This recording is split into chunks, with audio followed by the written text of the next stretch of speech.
സത്യം പറഞ്ഞോ, ആരാ നിങ്ങളെ ഇങ്ങോട്ട് പറഞ്ഞു വിട്ടത്? എന്റെ ഇമേജ് സ്പോയിൽ ചെയ്യാൻ എത്ര രൂപ തരാന്ന് അവർ ഓഫർ ചെയ്ത്? ഇനി എന്താ നിങ്ങളുടെ അടുത്ത പരിപാടി? മീഡിയയുടെ മുന്നിൽ പ്രഹസനമാണോ?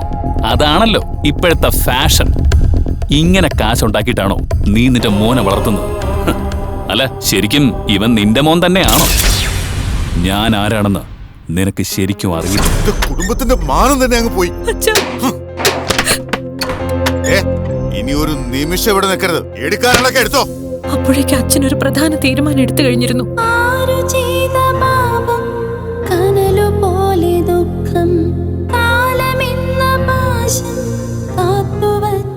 വീട്ടിൽ നിന്നും പടിയടച്ച് പിണ്ടം വെച്ചതുപോലെ എന്നെ ലണ്ടനിലേക്ക് പറഞ്ഞുവിടാൻ എല്ലാവരും കൂടി ചേർന്ന് തീരുമാനിച്ചു. മറ്റു മാർഗങ്ങൾ ഇല്ലാത്തതുകൊണ്ട് എനിക്കത് അനുസരിക്കേണ്ടി വന്നു. നീലിമയുടെയും അവളുടെ കാമുകൻ ആദിയുടെയും വിവാഹം നടക്കാൻ ഒരാഴ്ച മാത്രമേ ബാക്കിയുണ്ടായിരുന്നുള്ളൂ. എന്നാൽ വിവാഹത്തിനു മുൻപ് നീലിമയ്ക്ക് ആരോ ഒരാളുമായി കിടക്ക പങ്കിടേണ്ടി വന്നു. അവൻ ആരാണെന്നോ എന്താണെന്നോ പോലും നീലിമയ്ക്ക് അറിയില്ലായിരുന്നു. ലഹരി ബോധം മറച്ച ആ രാത്രിയിൽ അവളുടെ ജീവിതം തന്നെ മാറി മറിഞ്ഞു. ഒരാഴ്ചയിൽ എൻഗേജ്മെന്റ് വെച്ചിട്ട് എന്ത് വലിയ പാപോ ഞാൻ എന്റെ ആദിയോട് ചെയ്തത്. ആരോ വാതിലിൽ ശക്തമായി ഇടിക്കുന്നത് കേട്ട് ഞെട്ടിയ നീലിമ തന്റെ വസ്ത്രങ്ങൾ വാരിയെടുത്ത് ധരിച്ച ശേഷം അവൾ വാതിൽ തുറന്നു. എന്നാൽ അവൾക്ക് മുൻപിൽ നിന്നിരുന്നത് നീലിമയുടെ പ്രതിശ്രുത വരൻ ആദിയായിരുന്നു. നിന്നെ പോലെ ഒരുത്തിയാണല്ലോ ഞാൻ ഇത്രയും കാലം പ്രാണനെ പോലെ സ്നേഹിച്ചത്. എന്റെ ജീവിതം ഇല്ലാതാക്കിയ ആ ഒരുത്തൻ ആരാണ്?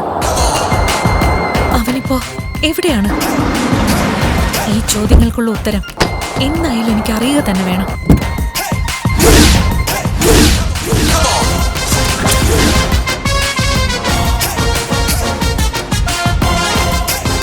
നീലിമ കാത്തിരുന്ന ആ ഒരാൾ അവനായിരുന്നു സിദ്ധാർത്ഥ്. അന്നത്തെ രാത്രിയിൽ നീലിമയുടെ ജീവിതത്തിൽ ക്ഷണിക്കപ്പെടാതെ അതിഥിയായി വന്ന സിദ്ധാർത്ഥ് വൈകിയാണെങ്കിലും അയാൾ ചെയ്ത തെറ്റ് തിരിച്ചറിഞ്ഞിരുന്നു. ആ രാത്രിയിൽ തനിക്കൊപ്പം ചെലവഴിച്ച പെൺകുട്ടിയുടെ മുഖം പോലും അവന് ഓർമ്മയുണ്ടായിരുന്നില്ല. പക്ഷേ താൻ ചെയ്തത് പൊറുക്കാനാകാത്ത തെറ്റാണെന്ന ചിന്ത അവനെ ഇന്നും വേട്ടയാടുന്നു. ലഹരിക്ക് അടിമപ്പെട്ട് തിരുത്താനാകാത്തൊരു തെറ്റ് ചെയ്തിട്ട് 5 വർഷങ്ങൾ കഴിഞ്ഞിരിക്കുന്നു. അതിനെക്കുറിച്ച് ആലോചിക്കുമ്പോൾ ഇന്നും എനിക്ക് ഉറങ്ങാൻ സാധിക്കുന്നില്ല. കുടിച്ചത് കൂടിപ്പോയി എന്നത് ഒരു പെൺകുട്ടിയോട് അങ്ങനെ ചെയ്യാനുള്ള ലൈസൻസ് അല്ല എന്നെനിക്കറിയാം. ഇന്ന് എന്നെ കാണുമ്പോൾ എനിക്ക് തന്നെ വെറുപ്പ് തോന്നുന്നു. ഈ ലോകത്തെവിടെയാണെങ്കിലും അവളെ കണ്ടുപിടിച്ച് മാപ്പ് ചോദിക്കണം. എന്നെ കൊണ്ട് ചെയ്യാൻ പറ്റുന്നതൊക്കെ അവൾക്ക് വേണ്ടി ചെയ്തു കൊടുക്കണം. പക്ഷേ ഇപ്പൊ അവൾ എവിടെയായിരിക്കും? സിദ്ധാർത്ഥ് പറഞ്ഞതുപോലെ നീണ്ട 5 വർഷങ്ങൾ അപ്പോഴേക്കും കടന്നുപോയിരുന്നു. നീലിമയുടെ ജീവിതത്തിലും ഒരുപാട് മാറ്റങ്ങൾ സംഭവിച്ചു. അന്നത്തെ രാത്രിയിൽ നടന്ന ചതിയുടെ സമ്മാനമായി നീലിമയ്ക്കൊരു മകൻ ജനിച്ചിരുന്നു, അശ്വിൻ എന്ന അച്ചു. അച്ചുവിന് ഇന്ന് 4 വയസ്സാകുന്നു. കുസൃതി കുടുക്കയായ അവനാണ് നീലിമയുടെ സ്ട്രെസ് ബസ്റ്റർ. ഒരു ദിവസം അച്ചുവിന്റെ കുസൃതികൾക്ക് പിറകെ ഓടുമ്പോഴാണ് അവളെ തേടി ആ ഫോൺ കോൾ എത്തിയത്. ഫോണിൽ തെളിഞ്ഞ പേര് കണ്ട് നീലിമയുടെ മുഖം ചുവന്നു. ആരായിരുന്നു അത്? എന്താണ് നീലിമയെ വിളിക്കുന്ന ആ ഒരാൾക്ക് പറയാനുണ്ടായിരുന്നത്? എന്തുകൊണ്ടാണ് ഫോൺ എടുക്കാൻ നീലിമ മടിക്കുന്നത്? ഞാൻ ജീവനോടെയുള്ള കാര്യം അച്ഛൻ ഓർമ്മയുണ്ടോ? പതിവില്ലാതെ കോള് കണ്ടുകൊണ്ട് ചോദിച്ചതാ. ഞാൻ വിളിച്ചത് നിന്റെ അനിയത്തിയുടെ കല്യാണം ക്ഷണിക്കാനാ. വരനെ നിനക്ക് നന്നായിട്ട് അറിയാം. വേറെ ആരുമല്ല, നമ്മുടെ ആദ്യ തന്നെ.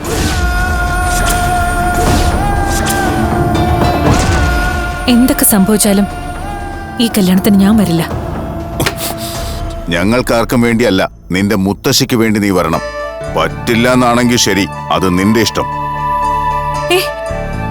തന്റെ ജീവിതം തകർത്ത അഞ്ജലിയുടെ വിവാഹത്തിന് പോകണ്ട എന്ന് നീലിമ ആദ്യം കരുതിയെങ്കിലും നീലിമ അറിയേണ്ട ഒരു രഹസ്യം സമയമാകുമ്പോൾ പറഞ്ഞു തരാമെന്ന് മുത്തശ്ശി മുൻപ് പറഞ്ഞിട്ടുള്ള വാക്കുകൾ അവളെ തീരുമാനം മാറ്റാൻ പ്രേരിപ്പിച്ചു. എന്തായിരിക്കും മുത്തശ്ശി മനസ്സിൽ സൂക്ഷിച്ചിരുന്ന ആ രഹസ്യം? അതറിയണമെങ്കിൽ മുത്തശ്ശി എത്രയും വേഗം കാണണം. ഒടുവിൽ മകൻ അശ്വിനൊപ്പം ഇന്ത്യയിലേക്ക് പോകാൻ അവൾ തീരുമാനിക്കുന്നു.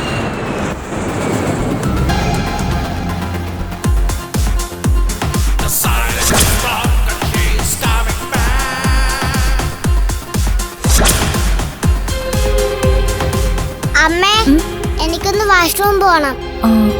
വേഗം പോയിട്ട് വരണം കേട്ടോ. ഇതൊന്നും കേട്ടിട്ട് ഞാൻ പേടിക്കില്ലെന്ന് കേശവന്മാരെ വിളിച്ച് പറഞ്ഞേക്ക്. ഒരുപാട് ശത്രുക്കളെ ഫേസ് ചെയ്തിട്ട് തന്നെയാ ഞാൻ ഈ സാമ്രാജ്യം കെട്ടിപ്പൊക്കിയത്. അത് മുന്നോട്ട് കൊണ്ടുപോവാനും ഈ സിദ്ധാർത്ഥനറിയാം. അവന്മാരെ കൊണ്ട് ചെയ്യാൻ പറ്റുന്നതൊക്കെ ചെയ്യാൻ പറ.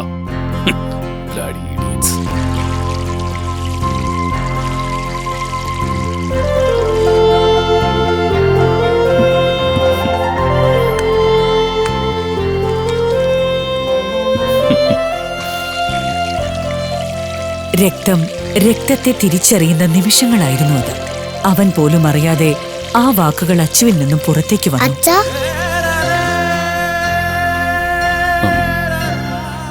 മോനെന്തെങ്കിലും പറഞ്ഞു? എന്റെ അച്ഛനല്ലേ?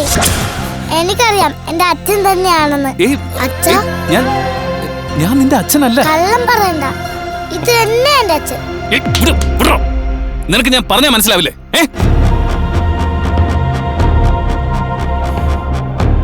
സത്യം പറ, എന്നോട് ഇങ്ങനെ വന്ന് പറയാൻ ആരാ നിന്നെ പറഞ്ഞയച്ചത്? എന്റെ അച്ഛൻ എന്തിനാ എന്നോട് ദേഷ്യപ്പെടുന്നത്? എടാ, അമ്മേ, ദേ അച്ഛൻ. സോറി സാർ, മോൻ അറിയാതെ പറഞ്ഞു പോയതാ. മോൻ വാ, നമുക്ക് പോ. വാ.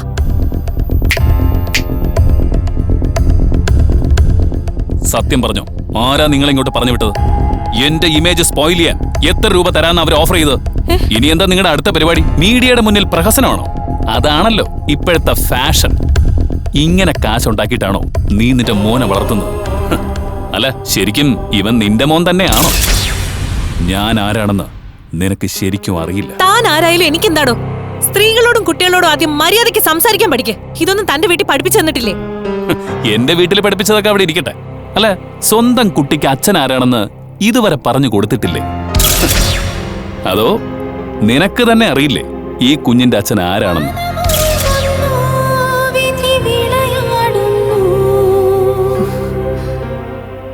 ശരിയാ മിസ്റ്റർ, എനിക്കെന്റെ മകന്റെ അച്ഛൻ ആരാണെന്ന് അറിയില്ല.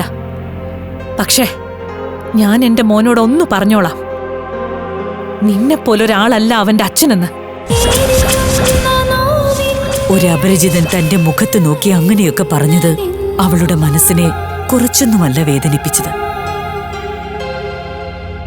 നീലിമയുടെ മറുപടി സിദ്ധാർത്ഥിനെ ശരിക്കും വിഷമിപ്പിച്ചു. അച്ചു വാഷ്റൂമിൽ മറന്നുവെച്ച റുബിക്സ് ക്യൂബ് കണ്ടതോടുകൂടി അങ്ങനെയൊരു ചോദ്യം അവളോട് ചോദിക്കണ്ടായിരുന്നു എന്ന് സിദ്ധാർത്ഥിന് തോന്നി. ബിസിനസ് എതിരാളികളുടെ എന്തോ പ്ലാനിംഗ് ആണെന്ന് കരുതിയ പെട്ടെന്ന് ആ കുഞ്ഞിനോട് അങ്ങനെയൊക്കെ പറഞ്ഞു പോയത്. ഞാൻ ചെയ്തത് പൊറുക്കാനാവാത്ത തെറ്റ് തന്നെയാ. അവൻ കാണുക തന്നെ അവന്റെ അമ്മയോട് മാപ്പ് ചോദിക്കണം. ലഗേജൊക്കെ കളക്ട് ചെയ്ത് എയർപോർട്ടിൽ നിന്നും പുറത്തു വന്ന നീലിമയെ തന്റെ മുന്നിൽ കണ്ട കാഴ്ച വല്ലാതെ അസ്വസ്ഥയാക്കി. നീലിമയെ കൂട്ടിക്കൊണ്ടുപോകാൻ എത്തിയിരിക്കുന്നത് അഞ്ജലിയും ആദിയുമായിരുന്നു.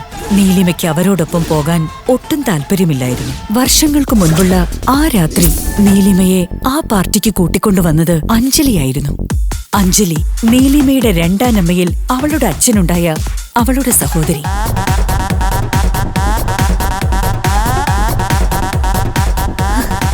ചേച്ചി, ഒരു ഡ്രിങ്ക്സ് എടുക്കട്ടെ?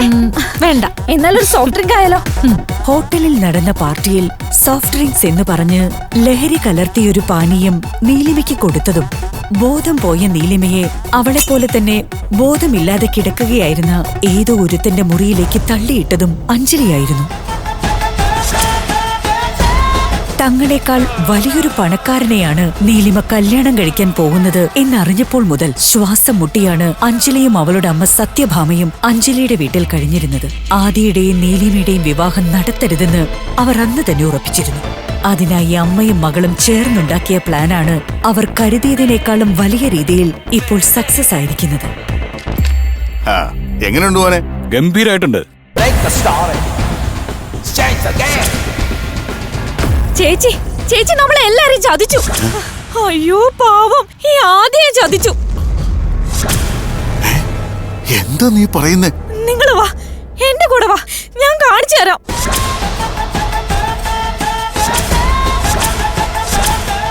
നീലിമ രാത്രിയിൽ ആരുടെയോ കൂടെ ഹോട്ടലിൽ ചിലവഴിച്ചു എന്ന് അഞ്ജലി പറഞ്ഞതനുസരിച്ചാണ് ആദിയും വാസുദേവനും രാവിലെ തന്നെ ഹോട്ടൽ മുറിയിലേക്ക് എത്തുന്നത്. ലിഫ്റ്റ് വരെ ലേറ്റോ, സ്റ്റെപ്പ് കയറി പോവാം. വാ. ആദിയുമായി കോറിഡോറിലേക്ക് അവർ ഓടിയെത്തുമ്പോഴാണ് അഞ്ജലി പറഞ്ഞ നീലിമയുടെ മുറിയിൽ നിന്നും ഷർട്ട് ധരിച്ചുകൊണ്ടൊരു യുവാവ് പുറത്തേക്ക് ഇറങ്ങി വരുന്നത് അവർ കണ്ടത്. അതാരാണെന്നറിയാൻ ആദി ആ യുവാവിന്റെ പുറകെ പോയെങ്കിലും അപ്പോഴേക്കും അയാൾ ലിഫ്റ്റിൽ കയറിപ്പോയിരുന്നു. അതുകൊണ്ട് തന്നെ ആ യുവാവ് ആരാണെന്നറിയാൻ അവർക്കാർക്കും കഴിഞ്ഞില്ല. ഒരുപക്ഷെ അവിടെ വെച്ച് ആ യുവാവിനെ കണ്ടില്ലായിരുന്നുവെങ്കിൽ അഞ്ജലിയുടെ ഈ പ്ലാൻ തന്നെ നടന്നുവെന്ന് വരില്ലായിരുന്നു. നീലിമയുടെ കണ്ണുനീരിനു മുമ്പിൽ അവൾ പറഞ്ഞതെല്ലാം ആദി വിശ്വസിച്ചേനെ. എന്നാൽ വിധി അവിടെയും അഞ്ജലിക്കൊപ്പം നിന്നു. പിന്നീട് നടന്നതെല്ലാം അഞ്ജലിയും സത്യഭാമയും പ്ലാൻ ചെയ്തതുപോലെ തന്നെയായിരുന്നു. താൻ ജീവന് തുല്യം സ്നേഹിച്ചിരുന്ന നീലിമ തന്നെ ചതിച്ചത് ഉൾക്കൊള്ളാൻ സാധിക്കാതിരുന്ന ആദിയെ ആശ്വസിപ്പിക്കാൻ എന്ന മട്ടിൽ അഞ്ജലി ഒപ്പം കൂടി. ആദിയെ സ്വന്തമാക്കുക എന്നതായിരുന്നു അവളുടെ ലക്ഷ്യം.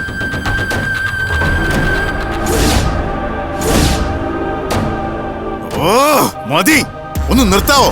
ഈ ഒരുമ്പെട്ടവള് കാരണം എന്റെ കുടുംബത്തിന്റെ മാനം തന്നെ അങ്ങ് പോയി. അച്ഛാ, ഞാൻ കാരണം എന്റെ ആദിയുടെയും കുടുംബത്തിൽ സമാധാനം ഇല്ലാതായെന്ന് പറഞ്ഞ് എന്റെ കുടുംബം ഒന്നാകെ എന്നെ വേദനിപ്പിച്ചോണ്ടേയിരുന്നു. എനിക്ക് എന്ത് ചെയ്യണമെന്ന് അറിയില്ലായിരുന്നു. ഒരു പെണ്ണിന് മറ്റൊരു പെണ്ണായിരിക്കും ശത്രു എന്നൊരു പഴഞ്ചൊല്ലുണ്ട്. എന്നാ സന്തോഷത്തോടെ പോവുകയായിരുന്ന എന്റെ ആദിയുടെയും ജീവിതം തകർക്കാൻ എന്റെ സഹോദരി തന്നെ വരുമെന്ന് സ്വപ്നത്തിൽ പോലും ഞാൻ കരുതിയില്ല.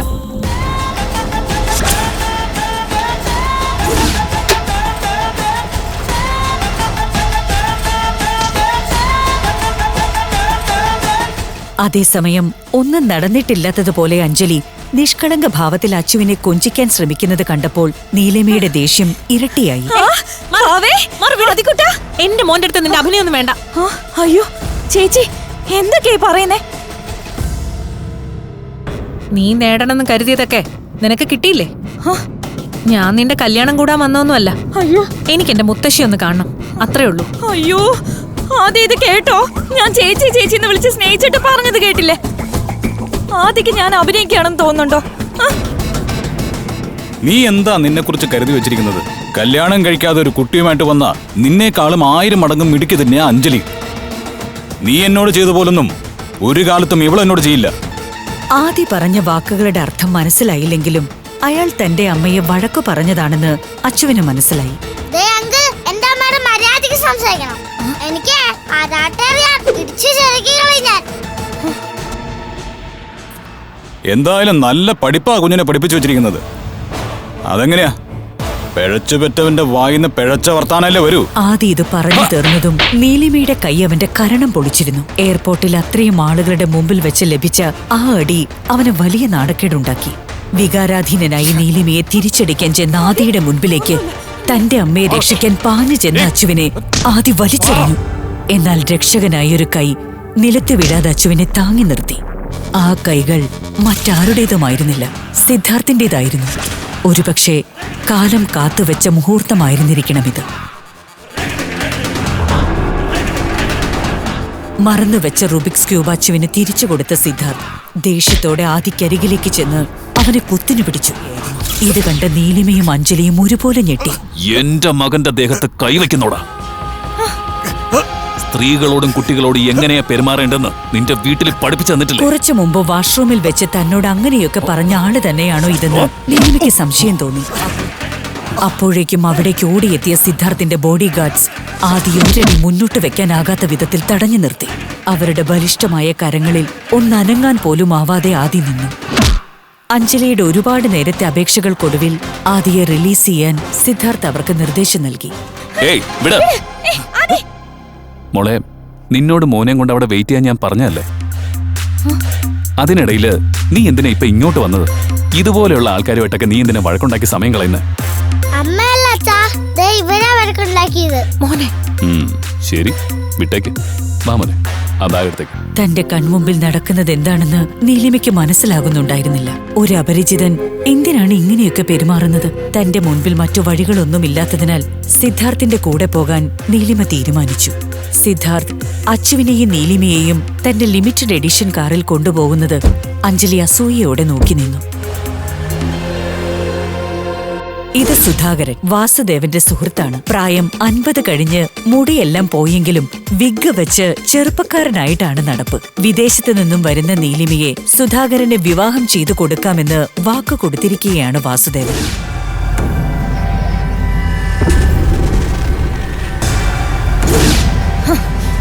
നീലിമ എവിടെ? എന്നോട് ചോദിച്ചാ ഞാൻ എന്ത് പറയാനാ? അവളും അവളുടെ ആ നശിച്ച ചെറുക്കനും കൂടി എയർപോർട്ടിൽ വന്ന് ഇറങ്ങിയിട്ടുണ്ട്. കൂടെ ഇതൊരു വലിയ പണക്കാരനും വന്നിട്ടുണ്ട്. ആദ്യം ഞാൻ കരുതിയത് അവള് വളച്ചെടുത്ത ഏതോ പുതിയ ആളാണെന്നാ. പക്ഷേ അവളുടെ ആ പിഴച്ച കൊച്ച് അവനെ അച്ഛാന്നാ വിളിച്ചത്. അതവളുടെ ഹസ്ബൻഡ് ആണെന്നാ തോന്നുന്നേ. എന്താ എന്താ പറഞ്ഞേ? ഹസ്ബൻഡോ? ടെൻഷൻ ആവാതെ സുധാകര, എല്ലാം നമ്മൾ പ്ലാൻ ചെയ്ത പോലെ തന്നെ നടക്കും. എങ്ങനെ? നിന്റെ മൂത്ത മകള് ഫോറിനിൽ നിന്ന് വരുമ്പോ എനിക്ക് കെട്ടിച്ചു തരാന്ന് പറഞ്ഞല്ലേ നീ എന്നെ ഇങ്ങോട്ട് വിളിച്ചു വരുത്തിയത്? ആ ഉറപ്പിന്റെ പുറത്തല്ലേ നീ പറഞ്ഞ എല്ലാ ഇൻവെസ്റ്റ്മെന്റും നിന്റെ പേരിൽ ചെയ്തത്. എന്നിട്ട് എന്നെ ചതിക്കാനാണോ പ്ലാൻ? നീ പേടിക്കേണ്ട സുധാകര. നിനക്ക് ഞാനൊരു വാക്ക് തന്നിട്ടുണ്ടെങ്കിൽ അത് അങ്ങനെ തന്നെ നടക്കും. നീലിമ നിനക്കുള്ളത് തന്നെയാണ്. അവളുടെ മുത്തശ്ശിയെ കാണാൻ പോയതായിരിക്കും. മുത്തശ്ശിയുടെ അടുത്തേക്കോ? ഇനി ആ കിളവി നീലിമയുടെ രഹസ്യങ്ങളൊക്കെ തുറന്നു പറയൂ. അയ്യോ, പിന്നെ എന്തായിരിക്കും നമ്മുടെ ഗതി? അയ്യോ, നീ പേടിക്കണ്ട. ആ കിളവിയുടെ വായിൽ നിന്ന് എന്തെങ്കിലും പുറത്തു വന്നാ നിന്റെ അച്ഛൻ ആരാണെന്ന് ശരിക്കും അവരറിയും. നീലിമയുടെ അമ്മയ്ക്ക് സംഭവിച്ചത് നീലിമയ്ക്ക് സംഭവിക്കാതിരിക്കാൻ വേണ്ടി ആ കിളവിയെല്ലാം രഹസ്യമായിട്ട് തന്നെ വെക്കും.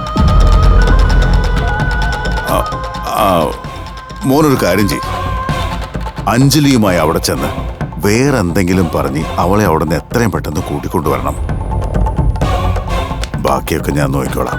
വാസുദേവൻ പറഞ്ഞത് കേട്ട് ആദിയും അഞ്ജലിയും നീലിമയെ കൂട്ടിക്കൊണ്ടുവരാൻ അവിടെ നിന്നും ഇറങ്ങി. എന്നാൽ എന്താണ് സംഭവിക്കുന്നതെന്ന് ആദിക്ക് മനസ്സിലാകുന്നുണ്ടായിരുന്നില്ല. എന്താണ് അഞ്ജലി പറഞ്ഞ മുത്തശ്ശിക്ക് മാത്രം അറിയാവുന്ന ആ രഹസ്യം? അത് നീലിമ അറിഞ്ഞാൽ എന്താവും സംഭവിക്കുക? നീലിമയുടെ അമ്മയ്ക്ക് ശരിക്കും എന്താണ് സംഭവിച്ചത്? മുത്തശ്ശിയുടെ വീട്ടിൽ നീലിമയെയും അച്ചുവിനെയും ഡ്രോപ്പ് ചെയ്യുന്ന സിദ്ധാർത്ഥ്. അച്ചു വാ. തന്റെ കൺമുമ്പിൽ നിൽക്കുന്നത് സ്വന്തം മകനാണെന്ന സത്യം മനസ്സിലാക്കാതെ അവിടെ നിന്നും മടങ്ങുന്ന സിദ്ധാർത്ഥ്. 5 വർഷങ്ങൾ കഴിഞ്ഞാണ് നീലിമ തന്റെ മുത്തശ്ശി മാധവിയെ കാണുന്നത്. കണ്ടയുടനെ തന്നെ മുത്തശ്ശിയെ കെട്ടിപ്പിടിച്ച് നീലിമ ഒരുപാട് കരഞ്ഞു. മാധവി നീലിമയുടെ അമ്മയുടെ അമ്മയാണ്. തന്റെ ഉള്ളിലെ സ്നേഹം മുഴുവൻ കൊടുത്തിട്ടാണ് അവർ നീലിമയെ വളർത്തിയത്. പക്ഷേ വാസുദേവനെ പേടിച്ച് പലതും നീലിമയോട് തുറന്നു പറയാൻ മുത്തശ്ശിക്ക് കഴിഞ്ഞിരുന്നില്ല. തന്റെ പേരക്കുട്ടിയെ അന്നാദ്യമായിട്ടായിരുന്നു മുത്തശ്ശി നേരിൽ കാണുന്നത്. മുത്തശ്ശിയുടെ ഉള്ളിലെ സ്നേഹം മുഴുവൻ അണപൊട്ടിയൊഴുകി. മോനെ, നീലിമയെക്കുറിച്ചുള്ള രഹസ്യം എന്നെങ്കിലും ഒരു നാൾ തുറന്നു പറയാൻ വേണ്ടി മുത്തശ്ശി മനസ്സിൽ സൂക്ഷിച്ചിരുന്നു. മുത്തശ്ശിയെ കണ്ട നീലിമയ്ക്ക് മനസ്സിന് ചെറിയൊരു ആശ്വാസം തോന്നി.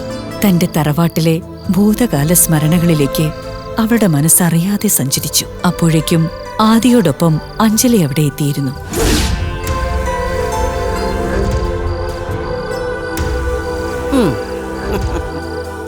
മുത്തശ്ശിയുടെ മുൻപിലേക്ക് വന്ന അഞ്ജലി പുതിയ നാടകത്തിനുള്ള കളമൊരുക്കുകയായിരുന്നു. കൃത്രിമ സ്നേഹത്തോടുകൂടി അവൾ മുത്തശ്ശിയെ കെട്ടിപ്പിടിച്ചു. എത്ര നാളായി കണ്ടിട്ട്. സുഖമായിട്ടിരിക്കുന്നില്ലേ? ആദിയെയും അഞ്ജലിയെയും അവിടെ കണ്ട നീലിമയ്ക്ക് ദേഷ്യം ഇരട്ടിച്ചുവെങ്കിലും അവൾ ഒന്നും മിണ്ടാതെ അവിടെ നിന്നു. എയർപോർട്ടിൽ നടന്നതൊക്കെ ഇവൾ ഇത്ര പെട്ടെന്ന് മറന്നോ? നാശങ്ങള് ഒന്ന് ഇറങ്ങിപ്പോയിരുന്നെങ്കിൽ അല്പ സമാധാനം കിട്ടിയേനെ. ചേച്ചി ശരിയാക്കി തരുന്നുണ്ട്. ചേച്ചി എന്താ നേരെ ഇങ്ങോട്ട് വന്നേ? അച്ഛൻ ചേച്ചിയെ കാണാതെ അവിടെ കാത്തിരിക്കുക. ഒന്ന് വന്ന് കണ്ടിട്ട് പോയിക്കൂടെ? ഒന്നുമല്ലെങ്കിലും പ്രായമായിട്ടുള്ള ഒരാളല്ലേ ചേച്ചി. എവിടെ ചേച്ചിയുടെ ഹസ്ബൻഡ് എവിടെയെന്ന്? ഹസ്ബൻഡോ? അതേ മുത്തശ്ശി, ആ ചേട്ടനല്ലേ ചേച്ചി എയർപോർട്ടിൽ നിന്ന് പിക്ക് ചെയ്തത്? ഹസ്ബൻഡ് ആണോ മോളെ നിന്നെ ഇവിടെ കൊണ്ടുവന്നാക്കിയിട്ട് പോയത്? അതേ മുത്തശ്ശി, അതാ എന്റെ അച്ഛൻ. പിന്നെ വരാന്ന് പറഞ്ഞിട്ട് അച്ഛൻ പോയത്. കണ്ടില്ലേ, നമ്മളെല്ലാവരും ചേച്ചിയുടെ നല്ലതല്ലേ ആഗ്രഹിക്കുന്നേ. ചേച്ചിക്ക് നമ്മളെ കുറിച്ച് യാതൊരു ചിന്തയില്ല. ചേച്ചി കല്യാണം കഴിച്ചതോ പറഞ്ഞില്ല. അത് പോട്ടെ മുത്തശ്ശി, ഇത്രയും വർഷം കഴിഞ്ഞ് നാട്ടിലേക്ക് വരുന്ന മോളെ ഒന്ന് കാണണമെന്ന് നമ്മുടെ അച്ഛനും ആഗ്രഹം കാണില്ലേ ചേച്ചി? അതിനു വേണ്ടിയെങ്കിലും ഒന്ന് അങ്ങോട്ട് വന്നൂടെ ചേച്ചി? നമുക്ക് നമ്മുടെ വീട്ടിലേക്ക് പോവാം. മുത്തശ്ശി ഒന്ന് പറഞ്ഞു കൊടുക്കും മുത്തശ്ശി. ഇത്രയും വർഷം കാണാത്തതുകൊണ്ട് അച്ഛൻ ചിലപ്പോ എല്ലാം മറന്നു കാണും. എന്ത് നടക്കുമെന്നറിയില്ലെങ്കിലും ഇവരുടെ കൂടെ പോയി നോക്കുന്നതാ നല്ലത്. നിന്റെ ജീവിതത്തിൽ നല്ലതൊന്നും നടക്കാതിരിക്കാൻ വേണ്ടിയാ ഞാൻ ഇത്രയും കഷ്ടപ്പെട്ടത്. നീ വീട്ടിലോട്ട് വാടി. അച്ഛന്റെ പ്ലാനൊക്കെ മുന്നിൽ നിന്ന് നടത്തുന്നത് ഈ ഞാനായിരിക്കും. പോവാ പ്ലീസ്, വാ ചേച്ചി. എന്റെ മുന്നിൽ വെച്ച് എന്തൊക്കെ കളത്തരങ്ങളാണ് അഞ്ജലി പറഞ്ഞത്. ഇവരെല്ലാവരും ചേർന്ന് നീലിമയോട് എന്തോ ദ്രോഹം ചെയ്തിട്ടുണ്ട്. എന്തായിരിക്കും അത്? ഇനി ഞാനും നീലിമയെ മനസ്സിലാക്കാതെയാണോ അവളോട് അങ്ങനെയൊക്കെ പെരുമാറിയത്? താൻ എത്തിപ്പെടാൻ പോകുന്നത് വലിയൊരു അപകടത്തിലേക്കാണെന്ന് മനസ്സിലാക്കാതെ മുത്തശ്ശിയോട് യാത്ര പറഞ്ഞ് അഞ്ജലിയോടൊപ്പം പോകാൻ നീലിമ തീരുമാനിച്ചു. താൻ വിരിച്ച വലയിൽ തന്നെ നീലിമ വന്നു വീണ സന്തോഷത്തിൽ അഞ്ജലി നീലിമയെയും കൂട്ടി കാറിനടുത്തേക്ക് നടന്നു. എന്നാൽ ആദി ആകെ ആശയക്കുഴപ്പത്തിലായിരുന്നു. വാസുദേവൻ പ്ലാൻ ചെയ്തതുപോലെ നീലിമയെ വയസ്സനായ സുധാകര മേനോനെ കൊണ്ട് എല്ലാവരും ചേർന്ന് കല്യാണം കഴിപ്പിക്കുമോ? വാസുദേവന്റെ ചതി തിരിച്ചറിഞ്ഞ് നീലിമയ്ക്ക് അവിടെ നിന്നും രക്ഷപ്പെടാനാവുമോ? നീലിമയെ രക്ഷപ്പെടാൻ സഹായിക്കുന്നത് ആദിയായിരിക്കുമോ? തന്റെ മകന്റെ അച്ഛൻ ആരാണെന്ന് നീലിമ കണ്ടെത്തുമോ? തന്റെ യഥാർത്ഥ കുടുംബത്തിനായി സിദ്ധാർത്ഥ് മടങ്ങിയെത്തുമോ? മുത്തശ്ശി സൂക്ഷിച്ചു വെച്ച ആ രഹസ്യം ഒടുവിൽ നീലിമ അറിയുമോ? നീലിമ അതിന് മറുപടി പറയാൻ തുടങ്ങിയപ്പോഴേക്കും അഞ്ജലി അവിടേക്ക് ഓടി വന്നു. അതെ, നീ ഇവിടെ നിൽക്കുമായിരുന്നോ? ഞാൻ എവിടെയെല്ലാം നോക്കി. അഞ്ജലി കിതയ്ക്കുന്നുണ്ടായിരുന്നു. എന്താ അഞ്ജലി, ഇങ്ങനെ ഓടി വരാൻ മാത്രം ഇവിടെ എന്ത് സംഭവിച്ചു? ഓ, ഞാൻ ആദ്യോടെ എന്തെങ്കിലും തുറന്നു പറഞ്ഞാൽ നിന്റെ മുഖം മൂടി അഴിഞ്ഞു പോവുമല്ലോ അല്ലേ? നീലിമ പരിഹാസത്തോടെ ചോദിച്ചു. അത് കേട്ട് അഞ്ജലിയുടെ മുഖം വിളറിപ്പോയി. നീലിമ അത്രയും പറഞ്ഞിട്ട് അകത്തേക്ക് പോയി. ആദിയും അഞ്ജലിയും ഗാർഡനിൽ തന്നെ നിന്നു. നീ എന്താ ആദി അവളോട് ചോദിച്ചത്? അഞ്ജലി ചോദിച്ചു. ഏയ്, അന്ന് എന്താ സംഭവിച്ചതെന്ന് ചോദിക്കുമായിരുന്നു. അതൊക്കെ ഇനി എന്തിനാ അന്വേഷിക്കുന്നത്? ആദി മിണ്ടിയില്ല. ആദി, നമ്മുടെ വിവാഹ നിശ്ചയം ഉടനെ കാണുമെന്ന് അച്ഛൻ പറഞ്ഞേ. നിന്റെ വീട്ടില് ഈ കാര്യം സംസാരിക്കാൻ അച്ഛൻ പോകുന്നുണ്ടത്രേ. നന്നായി. ആദ്യ ഒരു ഒഴുക്കൻ മട്ടിലാണ് മറുപടി പറഞ്ഞത്. അവന്റെ മനസ്സിൽ നീലിമയോട് ഇപ്പോഴും ഒരു സോഫ്റ്റ് കോർണർ ഉള്ളതുപോലെ അഞ്ജലിക്ക് ഇപ്പോൾ തോന്നി. എന്തായാലും നീലിമ ഇവിടെ ഉള്ളപ്പോ തന്നെ ആദ്യമായുള്ള തന്റെ വിവാഹം നടക്കണം. അവൾ സ്നേഹിച്ചിരുന്ന ആദിദേവ് അഞ്ജലിയെ താലി കെട്ടുന്നത് അവള് കാണണം. അഞ്ജലി ചിന്തിച്ചു. അവളുടെ മുഖത്ത് ഒരു പുഞ്ചിരി തെളിഞ്ഞു. ഇന്നാണ് ആദിയുടെയും അഞ്ജലിയുടെയും വിവാഹ നിശ്ചയം. വാസുദേവനും സത്യഭാമയും ഓടി നടന്ന് ഉത്സാഹത്തോടെ ഓരോന്ന് ചെയ്യുന്നുണ്ട്. വിവാഹ നിശ്ചയവേദിയിൽ നിൽക്കുകയായിരുന്നു ആദി. വാസുദേവൻ അപ്പോൾ അവിടേക്ക് വന്നു. മോനെ ആദി, അഞ്ജലിയെ താഴ്ത്തും തലയിലും വെക്കാതെയാ ഞാൻ വളർത്തിയത്. നിനക്കറിയാലോ? അറിയാം അങ്കിൾ. അവളെ പൊന്നുപോലെ നോക്കിക്കോണം കേട്ടോ. അവളുടെ മുഖമൊന്ന് വാടിയാ പോലും ഞാൻ സഹിച്ചെന്ന് വരില്ല. ആ പറഞ്ഞതിൽ നേരിയ ഭീഷണിയുള്ളതുപോലെ ആദിക്ക് തോന്നി. അങ്കിൾ പേടിക്കണ്ട, ഞാൻ അവളെ പൊന്നുപോലെ നോക്കും, പോരെ? ആദി വാസുദേവന്റെ കയ്യിൽ അമർത്തി ഉറപ്പ് കൊടുക്കുന്നത് പോലെ പറഞ്ഞു. മതി മോനെ. വാസുദേവൻ കണ്ണു തുടച്ചു. അയാൾക്ക് അഞ്ജലിയോട് മറ്റാരേക്കാളും സ്നേഹമുണ്ട് എന്ന് ആദിക്ക് മനസ്സിലായി. ഉടനെ എന്തോ ഓർത്ത് വാസുദേവൻ പറഞ്ഞു. ഇപ്പോ എന്റെ പേടി അതല്ല. നീലിമ ആ ചെക്കനെയും കൊണ്ട് നാട്ടിലേക്ക് വന്നത് ആകെ കുഴപ്പമായി. അടുത്ത ബന്ധുക്കൾക്ക് പോലും ഇതൊന്നും അറിയില്ല. എല്ലാവരോടും എന്ത് പറയുമെന്ന പേടി. അങ്കിള് ടെൻഷൻ ആവണ്ട, ആരും ഒന്നും അറിയില്ല. ആദി പറഞ്ഞു. ഹാ, പിന്നെ മോനെ, ഇന്ന് നമ്മൾക്കൊരു സ്പെഷ്യൽ ഗസ്റ്റ് ഉണ്ട്. വിശ്വ ഗ്രൂപ്പ് ഓഫ് കമ്പനീസിന്റെ ഉടമയെ നമ്മൾ ക്ഷണിച്ചിട്ടുണ്ട്. അദ്ദേഹത്തിന് നമ്മുടെ ബിസിനസ്സിൽ ഇൻവെസ്റ്റ് ചെയ്യിക്കാൻ പറ്റിയ നമ്മൾ രക്ഷപ്പെട്ടു. പുള്ളി വന്നാ ഒന്ന് പരിചയപ്പെട്ടേക്ക്. Okay uncle. ആദി അത് പറഞ്ഞു തീർന്നതും അഞ്ജലിയും കൂട്ടി സത്യഭാമ അവിടേക്ക് വന്നു. അഞ്ജലി വളരെ സന്തോഷത്തിലായിരുന്നു. ആദിയുടെ കൈ അവൾ ചേർത്ത് പിടിച്ചു. ആദി, ഞാൻ ഈ നിമിഷത്തിന് എത്രമാത്രം ആഗ്രഹിച്ചിട്ടുണ്ടെന്നറിയോ? ഞാനും. ആദി പുഞ്ചിരിച്ചു. അഞ്ജലി അവന്റെ തോളിൽ ചാഞ്ഞു. വേദിയിലിരിക്കുന്ന ആദിയെയും അഞ്ജലിയും നോക്കിക്കൊണ്ട് നീലിമ സദസ്സിലേക്ക് വന്നു. കൂടെ അശ്വിനും ഉണ്ടായിരുന്നു. നീലിമ വരുന്നത് കണ്ട വാസുദേവൻ അവളുടെ അടുത്തേക്ക് ചെന്നു. അല്ല, നീ ഇതെന്ത് ഭാവിച്ചാ ഈ ചെക്കനെയും കൂട്ടി വന്നത്? ഇതിനെ കൊണ്ടുവരരുതെന്ന് ഞാൻ പറഞ്ഞല്ലേ? വാസുദേവൻ ശബ്ദം താഴ്ത്തി ചോദിച്ചു. പിന്നെ എന്റെ മോനെ എനിക്ക് കളഞ്ഞിട്ട് വരാൻ പറ്റുമോ? നീലിമയും വാസുദേവനും സംസാരിക്കുന്നത് കണ്ട അഞ്ജലി വേദിയിൽ നിന്നിറങ്ങി അവിടേക്ക് വന്നു. എന്താച്ചാ, എന്തുപറ്റി? ഒന്നുമില്ല, മോള് പോയി ആദിക്കൊപ്പം ഇരിക്കെ, ചടങ്ങ് നടക്കട്ടെ, വാസുദേവൻ പറഞ്ഞു. അല്പസമയത്തിനകം ആദിയും അഞ്ജലിയും പരസ്പരം മോതിരമിട്ടു. നീലിമ അപ്പോൾ തന്റെയും ആദിയുടെയും വിവാഹ നിശ്ചയ ദിവസം ഓർത്തുപോയി. അവൾക്കപ്പോൾ എന്തോ അസ്വസ്ഥത തോന്നി. അവിടെ നിന്നും പോവാനായി അവൾ എഴുന്നേറ്റു. അമ്മ, എന്തുപറ്റി? അശ്വിൻ ചോദിച്ചു. ഒന്നുമില്ല അച്ചു, അമ്മയ്ക്കേ തലവേദനിക്കുന്നു, നീലിമ പറഞ്ഞു. അമ്മ ഇവിടെ നിൽക്ക്, ഞാനിപ്പോ വരാം. നീലിമ എന്തെങ്കിലും പറയും മുൻപേ അശ്വിൻ ഓടിപ്പോയി. അവൻ എങ്ങോട്ടാ ഓടുന്നതെന്ന് മനസ്സിലാവാതെ നീലിമ നിന്നു. അശ്വിൻ അതിഥികൾക്ക് കുടിക്കാൻ വെച്ച ജ്യൂസുമായി തിരികെ വന്നു. അതവൻ അമ്മയ്ക്ക് നേരെ നീട്ടി. ഇന്നാ, അമ്മ ഇത് കുടിക്കേ. അശ്വിൻ അവന്റെ കുഞ്ഞു കൈകൾ അമ്മയ്ക്ക് നേരെ നീട്ടി. നീലിമയുടെ കണ്ണുകൾ നിറഞ്ഞു. അവൾ അവനെ ചേർത്ത് പിടിച്ചു. സദസ്സിലെ ആ പ്രധാനപ്പെട്ട അതിഥി അപ്പോൾ അവളെ തന്നെ ശ്രദ്ധിക്കുകയായിരുന്നു. ചടങ്ങ് തീർന്നപ്പോൾ വാസുദേവൻ വീണ്ടും നീലിമയ്ക്ക് അരികിലേക്ക് വന്നു. വാസുദേവൻ ചുറ്റും നോക്കി. ബന്ധുക്കളൊക്കെ അഞ്ജലിയെ ശ്രദ്ധിച്ചു നിൽക്കുകയായിരുന്നു. നീ ഇവിടെ ഓരോന്ന് കാണിച്ചു കൂട്ടുന്നതിനാ ഞാൻ മറുപടി പറയേണ്ടി വരുന്നത്. ഞാൻ ആരെയും നാണം കെടുത്താനൊന്നും ഉദ്ദേശിച്ചിട്ടില്ല. മുത്തശ്ശി പറഞ്ഞതുകൊണ്ട് മാത്രം ചടങ്ങിന് വന്നത്. നീലിമ അശ്വിനെയും കൂട്ടി തിരികെ നടന്നു. വാസുദേവൻ പിന്നെ ഒന്നും പറഞ്ഞില്ല. അവൾ അവിടെ നിന്ന് പോയാൽ തന്റെ പദ്ധതികൾ പാളുമെന്ന് അയാൾക്ക് പേടിയുണ്ടായിരുന്നു. മോളെ, അച്ഛൻ പെട്ടെന്നുള്ള ദേഷ്യത്തില് അറിയാതെ തല്ലിയതാ. എന്തായാലും നീ വന്നതല്ലേ, ചടങ്ങ് തീരും വരെ ഇരിക്കെ. നീലിമ അത് കേട്ട് സദസ്സിൽ തന്നെ ഇരുന്നു. എന്താ അവിടെ പ്രശ്നം? ആദ്യ ചോദിച്ചു. പ്രശ്നമൊന്നുമില്ല. ചേച്ചി ആ കൊച്ചിനെയും കൂട്ടി വന്നത് അച്ഛന് ഇഷ്ടായില്ല, അത്ര തന്നെ. നീലിമ അശ്വിനൊപ്പം തിരികെ വീട്ടിലേക്ക് പോവാനായി എഴുന്നേറ്റു. അപ്പോഴേക്കും വാസുദേവൻ അവിടേക്ക് വന്നു. ഒപ്പം ഒരു 50 വയസ്സ് തോന്നിക്കുന്ന ആളുമുണ്ട്. നീലിമ അയാളെയും അച്ഛനെയും നോക്കി. കുറച്ചു മുന്നേ തന്നോട് മോശമായി പെരുമാറിയ ആളെ അല്ലായിരുന്നു അപ്പോൾ അച്ഛൻ. മോളെ, ഇത് സുധാകര മേനോൻ, വലിയ ബിസിനസ്മാനൊക്കെയാ. നീലിമയെ നോക്കി വാസുദേവൻ പറഞ്ഞു. മിസ്റ്റർ സുധാകരൻ, ഇത് എന്റെ മൂത്ത മോൾ നീലിമ വാസുദേവ്.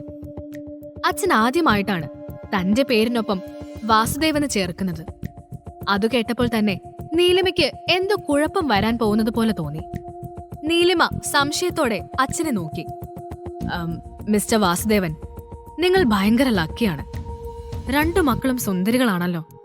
നീലിമയ്ക്ക് അയാളുടെ നോട്ടം കണ്ടപ്പോൾ അറപ്പ് തോന്നി. അതെ സുധാകര, ഇളയവളെ നല്ലൊരുത്തനെ ഏൽപ്പിച്ചു കഴിഞ്ഞു. ഇനി ഇവളെ കൂടി ഒരാളെ ഏൽപ്പിച്ചാൽ സമാധാനമായി. വാസുദേവൻ വളരെ സ്നേഹമുള്ള അച്ഛനെ പോലെ അഭിനയിക്കുന്നത് നീലിമ നോക്കി നിന്നു. മോളെ പരിചയപ്പെടാനാ സുധാകരൻ വന്നിരിക്കുന്നത്. വാസുദേവൻ പറഞ്ഞു. എന്നെയോ? എന്തിന്? അത് മോളെ, നിന്റെയും സുധാകരന്റെയും വിവാഹം അച്ഛൻ തീരുമാനിച്ചു. ഇത് നടക്കില്ലച്ചാ, നീലിമ തറപ്പിച്ചു പറഞ്ഞു. അശ്വിൻ നീലിമയുടെ അടുത്തേക്ക് ചേർന്ന് നിന്നു. അവനെ കണ്ട സുധാകര മേനോന്റെ ശ്രദ്ധ അങ്ങോട്ടേക്ക് മാറി. നീലിമ സുധാകരനെ നോക്കി. അങ്കിൾ, അച്ഛൻ നിങ്ങളോട് എന്താ പറഞ്ഞിട്ടുള്ളതെന്ന് എനിക്കറിയില്ല. പക്ഷേ എനിക്ക് നിങ്ങളെ വിവാഹം കഴിക്കാൻ സാധിക്കില്ല. എന്താ വാസുദേവ ഇത്? ഈ കുട്ടിയോട് ചോദിക്കാതെയാണോ താൻ എന്നെ ഇവിടേക്ക് വരുത്തിയത്?